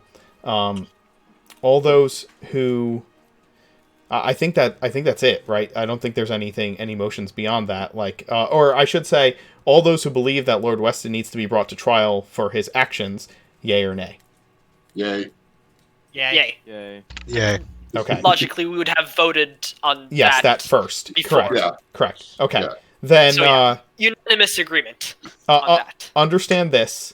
Okay. So yes. So his votes are considered abstentions until his duties are no longer suspended, and once he admits himself to the will of the council, then his second in command will take control of the Admiralty, which the Legion has firsthand experience that his second in command is just as much of a royal pain in the ass as Lord Weston is. So I don't know how much difference that will make, but it is something. On a note about our votes, a small note about our votes, Lord Dolan. What if since he's going to be in absentia, and Lady Carmichael, is there enough of us to have a singular vote? Yes, still. As long as as 4 people agree. Yes. There is a majority overall. Quorum is present still. Yeah. Yes, exactly. Really quick. Okay. Lady Benton is going to have to leave shortly. So if there's any other points that need to be voted upon the docket, can we sum those up quickly? One thing, as a response to the upheaval in the city, I wish to propose that all meetings be temporarily relocated to the Citadel under supervision of the Legion. Pardon me. Until I further sec- notice. I second the motion. I agree. Lady vote Carmichael aye. agrees. Okay. Then Passed all 5-1. Yep. 5-0. Pardon. and then the last thing is how to address House Keaton and their active attacks against House Carmichael and the defense that houses Carmichael, Foster, and Dolan have taken in protecting the sanctity of the houses. What issue did you want to bring forth in regards to that upheaval? I noticed it was on the docket. I propose that we remove Lord Keaton from the council for his aggressions against other council members and take no further actions against his house or his rights in the city as head of the church. So, Keaton, let me get this straight. You're willing to strip someone of their councilhood and their lands only if it benefits you and not the well-being of the city? I'll make sure to make a note of that. Lord Keaton had spread his letters far and wide, begging for action against Lady Carmichael, and made aggressive moves to that extent, whereas Lord Foster has only moved his forces into neutral districts, as you have. And so there's not the same situation in whatsoever. And furthermore, I want to keep him as the head of the church, as that is his house and that is his role in our society. However, he should not get a vote on pressing matters of the city at this council. Okay, so to make it clear to everyone, what Lord Foster is proposing is that because Keaton made an open declaration of war against another house and took action in that regard, creating the civil war that is at hand, and the only thing that Lord Weston has done is consolidated his power into neutral areas without taking any aggressive action towards any of the other houses, that those are the reasons why those are the reasons why House Keaton should be dealt with differently than House Weston. Is that correct? Yes. Okay. And then I should put out there are two votes to be made. One is that House Keaton be removed from authority on the council. Until tried. Until tried. Is that correct? Or permanently? Permanently. We don't need a trial. Okay, so Lady Carmichael would say permanent. All those in favor of removing House Keaton from the council, and essentially removing him from Minister of Theology. Well, no, he would still retain his title as Minister of Theology, but he wouldn't get a vote. He wouldn't get a vote on the council. Okay, so removal from the council, yay or nay? Yes, obviously. Lady Carmichael would interject, and she'd say that I feel that it may be pertinent that the current holdings under the church be restricted to the church itself, as at current he has been these wards to try and persecute peoples under my protection. I think that's a reasonable addendum. So would he lose? Would that mean that House Keaton retains land, title, knighthoods, and constabularies, or would those fall into the purview of other houses, and he would only be in charge of the church and the authority of the church itself? He would have just the authority of it. The rest of his titles and holding would be Well, I would submit that I believe different that proposal. Yes. His titles are almost entirely of the ceremonial nature, and that his holdings of land should not be stripped from him, but rather his status as the overlord of other lords who hold land under his house would be severed. Okay. So, all those in favor of removing... I would like to make an addendum.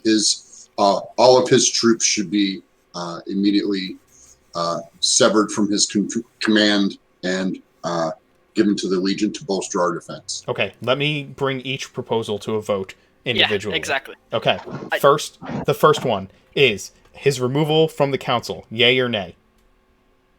Aye. Yay. I don't think this proposal is actually receivable because it's out of the council's authority. To remove him It's out from of the council? Out of the.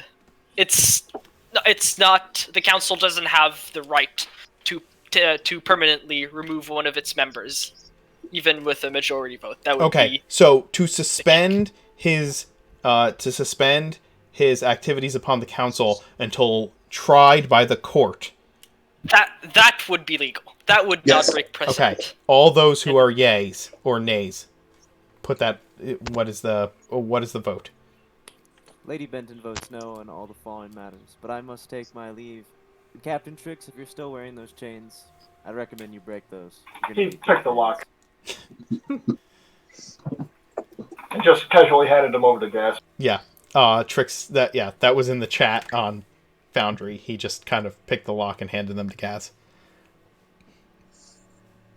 Until I was innocent. Okay. He's no longer a prisoner, so... Okay, so Lady Benton's going to vote no on everything in regards to Keaton. Is that correct? Yes. Okay. Well then, Lady Benton, thank you for joining us. We will conclude the council meeting with these last votes. And thanks for being here. Been real. The dragons, gentlemen. The dragons. Okay, so suspending Keaton's powers on the council, yay or nay? Until tried. Until tried. Lady Carmichael is in agreement. Lord Foster votes yes. Okay, I believe that's 4 yeses and a no. Lady Anne? No, that's 3 yeses, and I will vote yes as well. Okay. That is So 4 now you have yeses. 4. Now you have 4. Yes. Okay. That is 4 yeas, 1 nays, and 2 abstentions. Okay. The next question is, will Lord Keaton's powers be restricted solely to the church? Actually, I think that would happen at trial. Would be the determination of whether or not he retains holdings of his land titles and the lords who serve him, the knightly orders that serve him, etc. Exactly. So essentially the same treatment as Lord Weston. Okay. Except for the vote on whether or not to return the lands that he has taken by force. Those should be returned immediately. He has not successfily taken any land by force. We have taken his land. Yes. Other houses.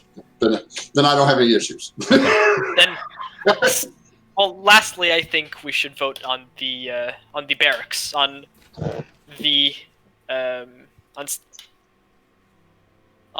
Keaton waiving their rights to control the barracks.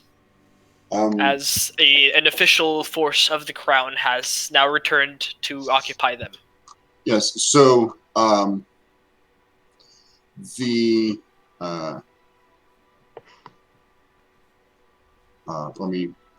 put it in chat, and I agreed wholeheartedly with the way they worded it. So I'm going to scroll back up here. Yes. So the Phoenix Legion inherits all watchtowers, barracks, armories, and dungeons. Anything that would be considered apportioned to the crown for its duty, they would automatically assume control of all of those, including the barracks. Only those in neutral districts.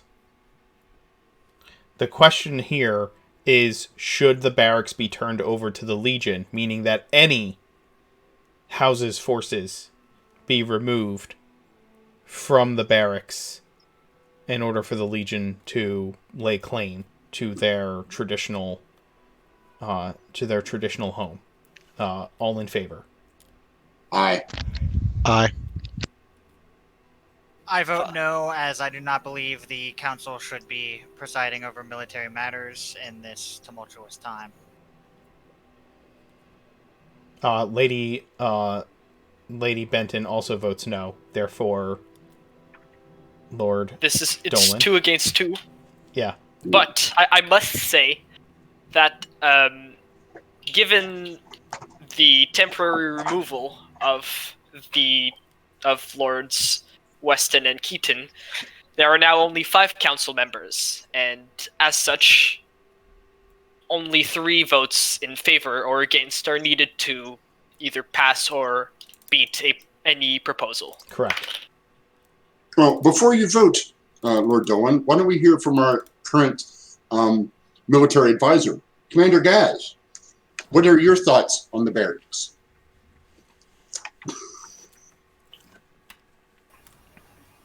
Admittedly, I don't think the Legion has been in this.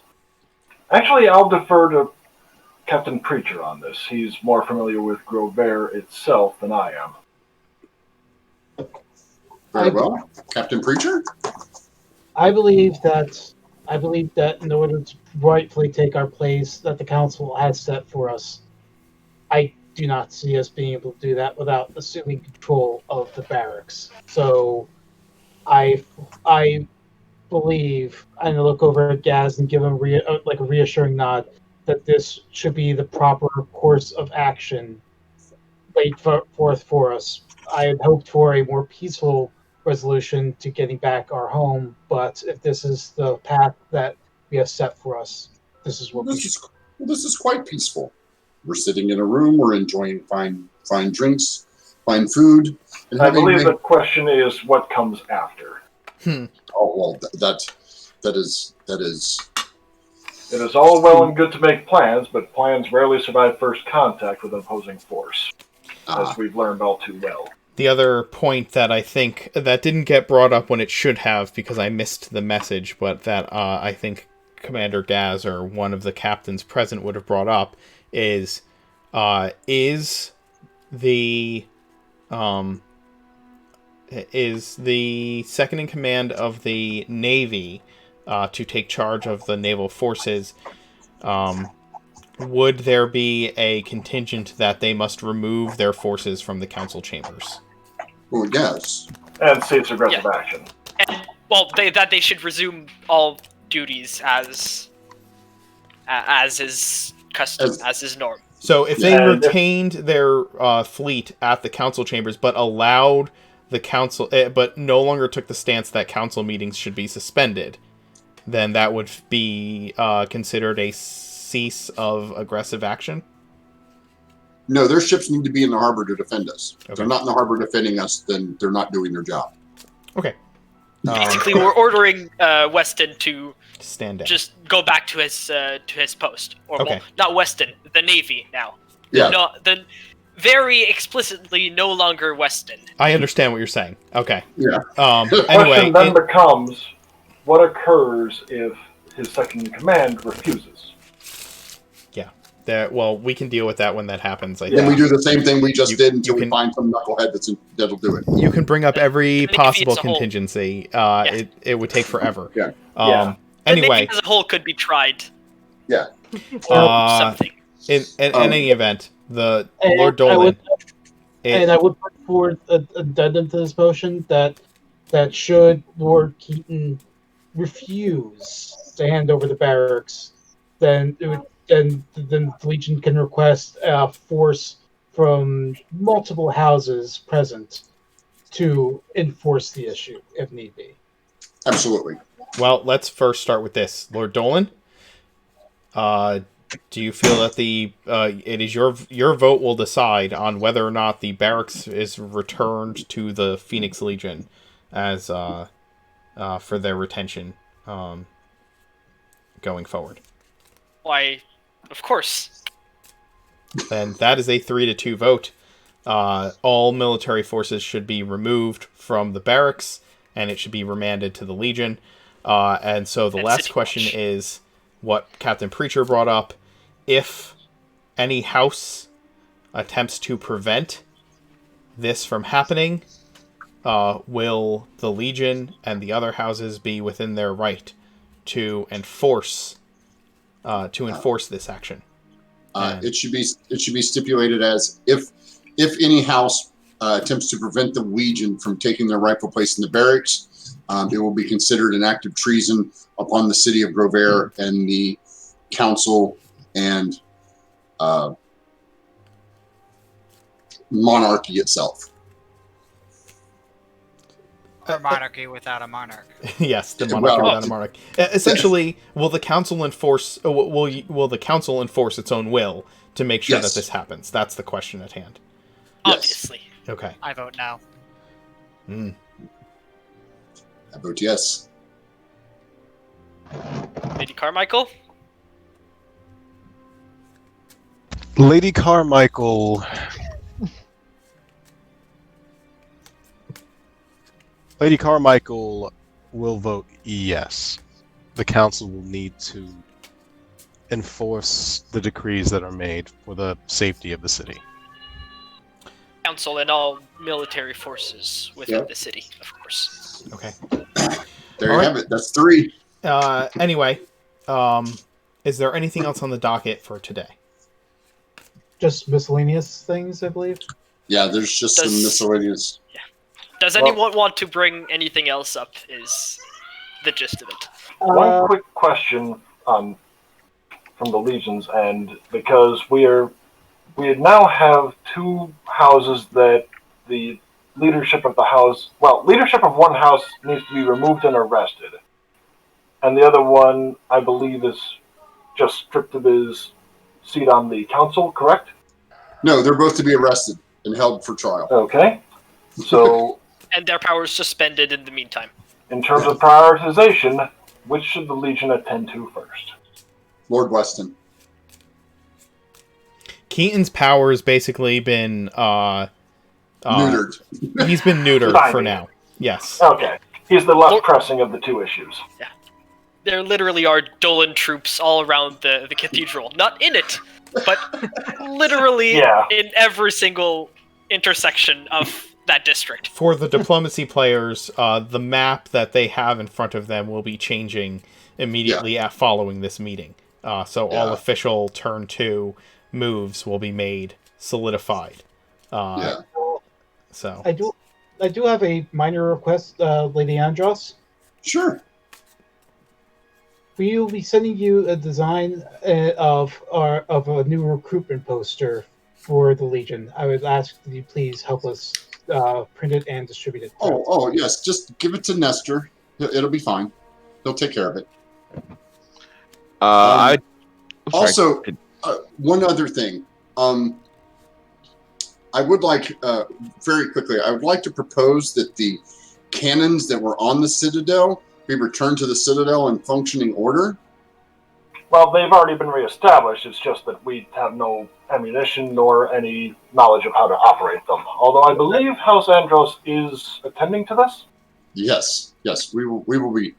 But you're getting paid anyway. Oh, and just an aside, Commander Gaz, don't forget that when you go to the paymaster to get your pay, to get the pay for all the people that you are now in control of in the neutral districts. Payment of all. Okay. Again, is there anything else on the docket? Is there anything else on the docket for this meeting? I have nothing else. Okay. I'll go to adjourn. I do have one question. Okay. I understand that while we can come to the council meetings, we are not. We do not actually have a vote. Correct? That's correct. Nope. Does that apply as well to votes on the state of affairs for the citizens? For example, the Legion has no authority on the council. They are simply an advisory position. Okay. They have no vote or say on anything whatsoever, other than an advisory position. It also means that, being that the Phoenix Legion is the protector, or have been labeled the protectors of Grovair, that they are to enact the will of the council from And this court. point forward. And court and crown. And court and crown. Yes. Yes. Yes. So you So, go where what the we've been council doing- says you go. Hey, you wanted back in. You got it. Yep. What's that old saying? Be careful what you wish for. The lucky thing is that you do have an advisory position, so you get to say your piece before any vote is made in regards to military action, and that it is brought to a vote that is a majority vote. So it means you have to continue to play the political game regardless. Okay, then if any council members no longer have any proposals to bring forth, then can we adjourn this meeting? I vote to Yes. adjourn. I do not have any proposals. I do have one question for clarification. Yes. So the vote was put that the neutral areas of the city would be under the control of the Legion, correct? I wanna Not make sure not I'm the understanding neutral that. areas, simply the constabulary forces within those areas are now under the command of the Legion in order to enforce Grovair law upon the citizenry, and can be called forth as militia in defense of the city. That's it. The actual Okay. governing of those areas is still under the purview of the council. Okay. Well, crown.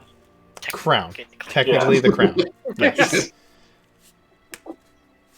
You need to be precise, otherwise, who It knows is what's under going the to happen. purview of the crown, but there is no one on the throne, therefore the authority reverts to the council for now. As the stewards of the city. Gas for Emperor. Jesus. King Gaz of Grovair.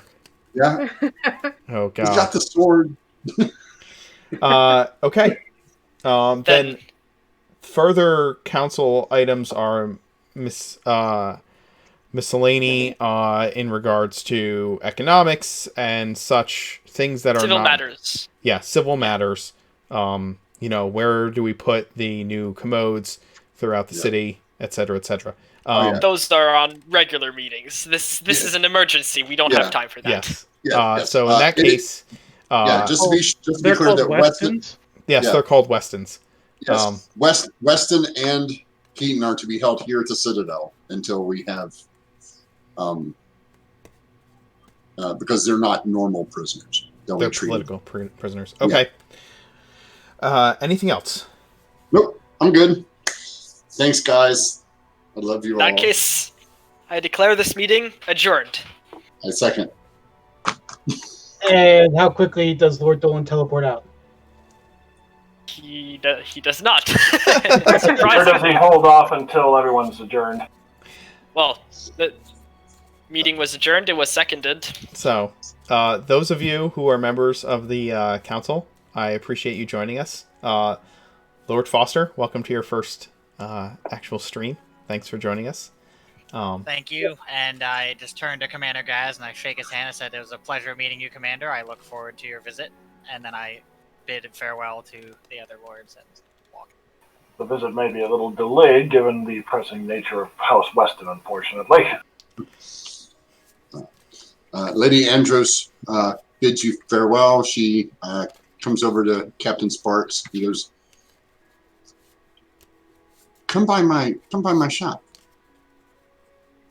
My lady, that will bring me a lot of pleasure to see and really one of the best artificers workshops. She pulls her cloak back, and you see what looks like to be a almost like a gun holster with 4 wands wrapped together. And she pulls out the wands and goes, "You can use them all at once," and puts them back in there and walks off. And she leaves the same way that she left the last time, through the Emergency exit. emergency hatch. Okay. Thank you, guys. You guys have a great night. You too. Well, thankfully we didn't have to evacuate the council. Go ahead. Lady Carmichael would take her leave. She would nod to all of the members of the Legion, and she would look to Commander Gast specifically and just give him a knowing look, and then make her way out of it. You probably have a bit of a a tired look, like, oh yes, I know exactly how much crap the Legion just stepped its foot into. Welcome. Want in? Well, here you go. Yep. Yep. Now have the house and the land on it. Well. And you get the leaky on faucet. which it is, rather. Yep. Sink or swim. Lady Carmichael, Lord Dolan, thank you for being here. I bid you Lord farewell. Dolan does teleport out after, of course, bidding his farewell to everyone, and iterating, that the Legion is always welcome in his office or in the library. We'll be sending some researchers there to look up the information about dragons and changelings, I believe. Before he goes, I will ask him, Lord Dolan, is there a way the university can ask for books or research subjects from the university or from the libraries from the Dragon's Guard Keep? I'm sorry, I'm not sure I quite understand what you're asking exactly. There's another university. There's the university that the dwarves have. There's other universities all over Oregon. There's one in Draen. The largest university is in Draen, and there's also one in Drakengard Keep. Drakengard Keep, Ironstone Hall. I'm sorry, Ironstone Hall. Yeah. So what she's asking, if you as a member, as the chairman of this university, can you ask for books from other universities? It is a possibility. Although the ease of that may depend on the location and my disposition, as well as theirs, obviously. Well, wouldn't it be something of a security matter to require books from the dwarves that they're a race that historically live longer, and they historically have more dealings and more what to say about dragons than any of us.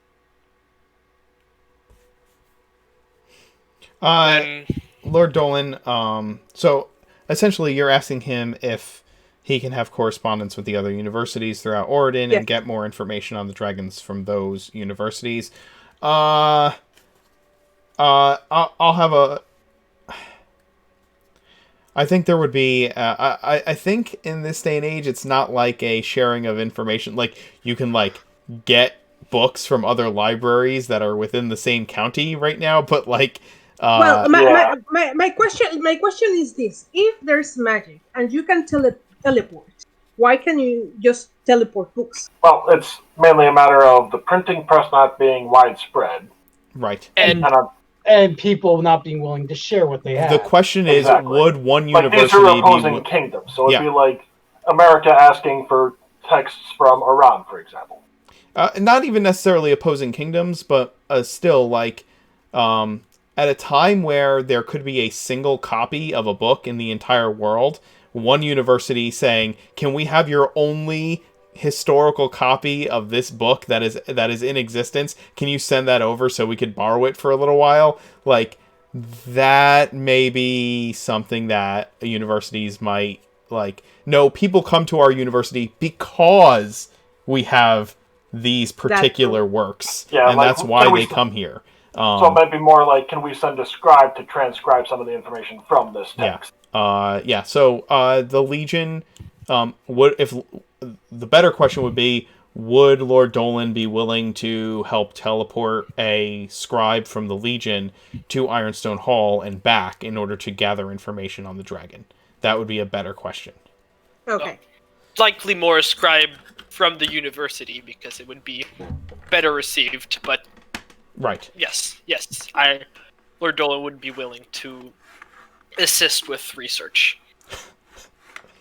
Okay, And perfect. changeling information would also be rather helpful, because finding a way to detect them just alone would help immensely. That could be very difficult. Through seeing everyone. Yes. I will factor that in. If you all make research rolls on researching dragons, I will factor that in to those rolls. Lord Dolan, thank you very much. Thank you, Mark, and thanks to all tuning in to the stream. Make sure to follow the Mark Knight. Yes, don't forget, and subscribe on YouTube too while you're at it. Thank you, sir. And that's the plug. yeah, Hey, it needs to happen. It's not a shameless self-promotion because someone else is doing it. Exactly. I have information to impart upon the Legion, so have a wonderful night. Thank you very much. See you all. Yeah. Well, I'm gonna. So let's just see just how fucked this all looks now. Yeah. The cameras are gonna go by the wayside for a moment, real quick, while I get what I need.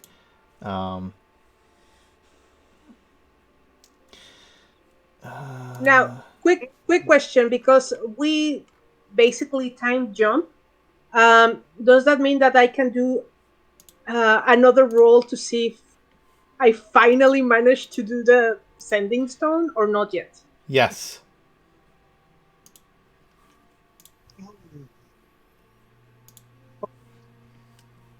Do we want to let your artificer friend know that we have gunpowder? We already handed that over. That was she's helping us out with the cannon. Oh, okay. Alright. How would you feel about letting Lord Dolan know about this? About what? The place we found. Oh, absolutely not. No, I agree. Not until we assess, anyway. This is the new map. I have no token. I'm not seeing anything. Let me adjust this. Hold on. I can see it, but I'm watching you on the Twitch stream, not in there. Oh, there we are. Not in Foundry. Yeah. Oh yeah, Oh, my Keaton God. got their butt kicked. Damn. I will tell you that that the troop counts are going to change, and I will give that new map shortly. But essentially, after this is ratified, the Legion will have an additional unit on the board, which cannot be placed here. You'll have to figure out where you're going to move it to immediately. So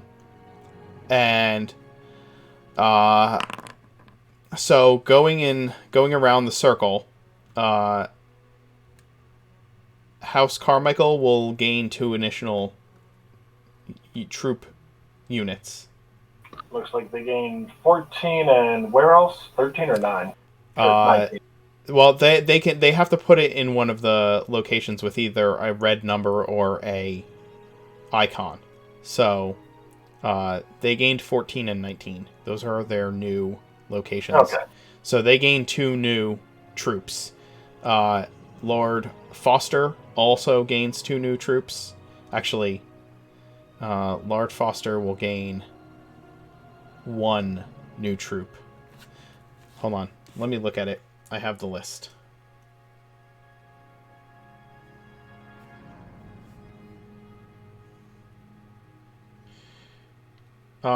So essentially some of the constabulary in the previously unaligned districts will now fall into the authority of the houses that are in control of those districts. So Foster is going to gain 2, Carmichael will gain 2, Weston will gain 2, Andros will gain 1, Dolan gains 2, and Benton gains 2. and Keaton loses 2 because they are only in retention of a single power center. So they only will retain 1 military unit, which remains on the barracks for now. So we will see what happens moving forward, based on how all the houses respond. But I believe that based on this meeting, Keaton will have to move back into the church, and Dolan will have to remove themselves from the church, and the Legion will be able to peacefully move their troops into the barracks. Does that make sense to everyone? It does. We will see if that actually happens or not. But yeah, welcome to the new Grovair. Same as the old. Yep. Meet the new boss. But yeah. So as you can see, your resources for having the constabulary in the neutral aligned districts does not actually give you much authority whatsoever. Yep. Yeah. At the moment, anyway. In any event, it does explain why you get another military unit, because you now have the constabulary under your command as the Legion. And also, that will also... yeah, never mind. Anyway, you guys go to level 8. Awesome. Yes. Hey. Welcome to having successfully navigated your first council meeting. And yeah, you guys have definitely earned another level with all the torture that I've put you through. Let's do... No TPKs, though. What's that, Sparks? Sorry. The 16 makes it? Yes, the 16 makes it. Yes. You have a set of sending stones. Congratulations. Yes. Well done. That'll Also, be really handy for the 2 armies, come to think of it. Also, looking at the notes, gaining the additional funds to the treasury, I believe we'll bump it up to... Where are you at right now? What treasury level are you at? 2? I think... Yeah, 2. Yeah. Okay. That bumps you up to treasury level... I'm going to say 4 for now. Damn. You can maintain 1 outpost or fort, which is... The Citadel. Oh, okay. The Citadel is a fort. The barracks... Well... Yeah, for the barracks, we need to be in tier 6. If you go into tier 5, you can maintain both the Citadel and the barracks without any reduction in the treasury. Okay, but I think that for now, bumping you up to a 4 makes the most sense. So yeah, congratulations. On your forward movements. I'm going to do a really truncated version of favorite moments for tonight. Zig, dude, hey, welcome in, and thank you for resubscribing. You're awesome. So, real quick, let's do a really truncated version of favorite moments.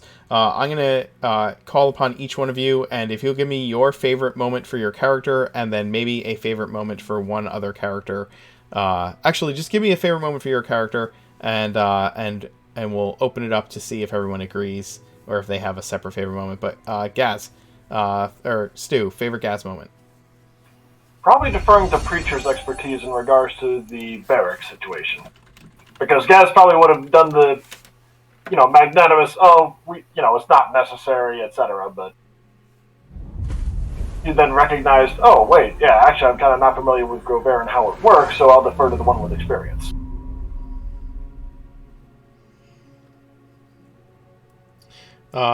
Any other Gaz moments for the group?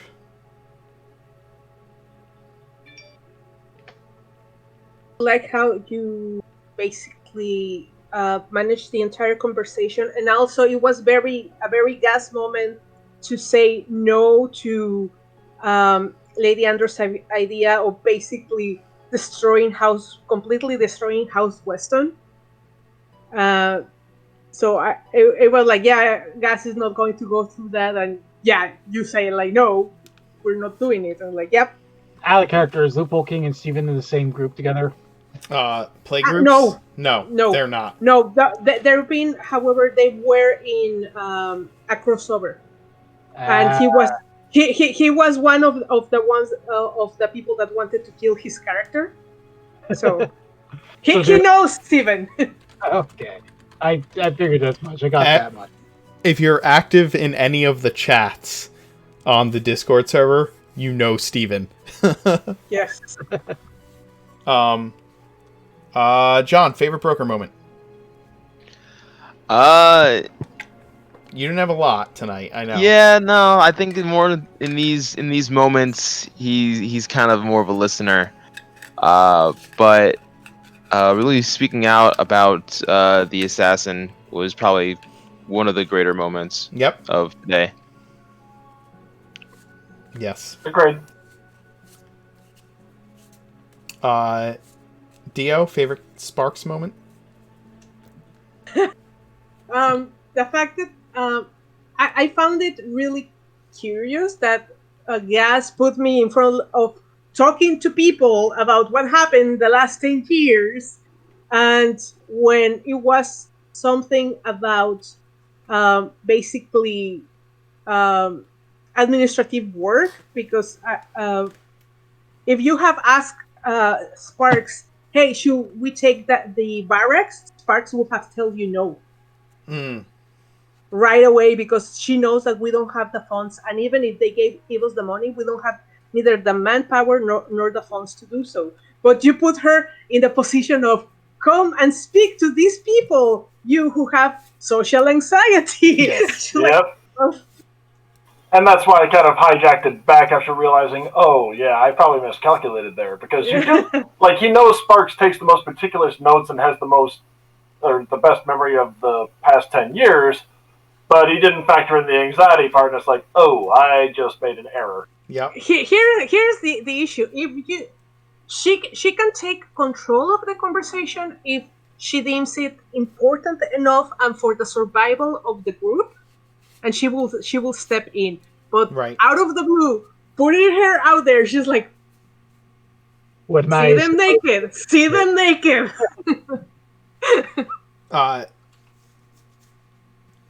Adam, favorite Tricks moment today? I think, honestly, it was more along the lines of just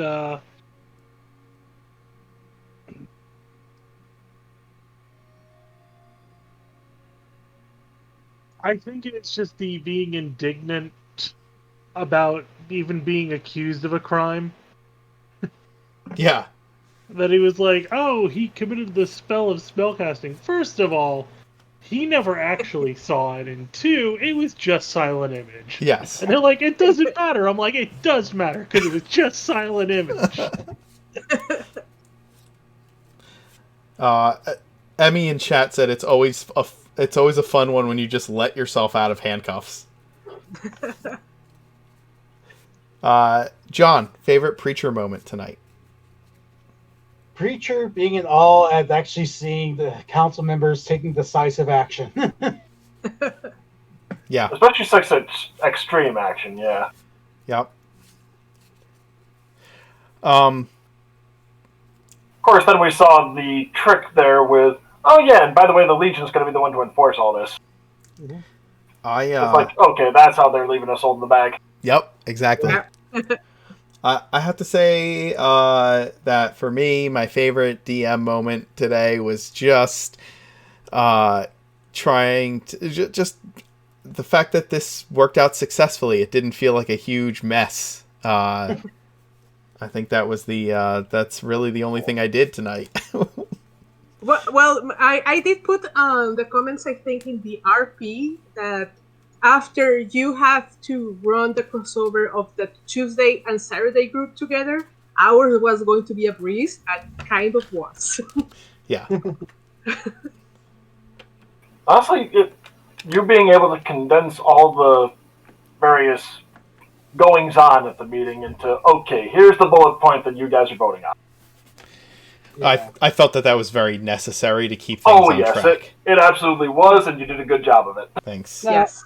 Now, I do have one question. Like, Weston, like Stephen, yeah, of course, because of politics, yeah, he wasn't going to be part of that meeting. But it just seems like every single time we try to get in touch with House Keaton, nothing happens. Is that due to the Dippy player being unavailable, or is that actually how he's playing that character? It's a combination of the two. He is not as readily available as some of the other diplomacy players, and so he has taken that position in as a character position because it makes sense for his out of game and in game. So I am in regular communication with him through email and ask his intentions, but the council did choose to actively exclude Keaton because of his aggressive actions towards the other houses. Okay. So I think you can see, based on the situation at hand, that House Carmichael is no longer threatened by House Keaton. So the other houses have made it known that House Carmichael will not be deposed simply because the church deems them to be evil undead monsters, whether they are or not. Anyway, guys, I hope this was interesting and fun for those of you in the game and in chat. Yeah. Like I said, I hope. Do you all have fun? Yes. Yeah. I hope those of you watching enjoyed the political ridiculousness that occurred tonight. I always wonder if it is difficult to follow or entertaining to follow, because this is legitimately the Game of Thrones of Oregon. There are so many there are so many personalities outside of the main characters that factor into the events of the game that I am absolutely certain it is difficult to follow sometimes. But we're going to need a new paper. We're going to have to see the edition of the paper that came out in the wake of Weston's movement. I'm sure. Put Lady Benton on the throne now. Pretty sure she'd start war with everybody.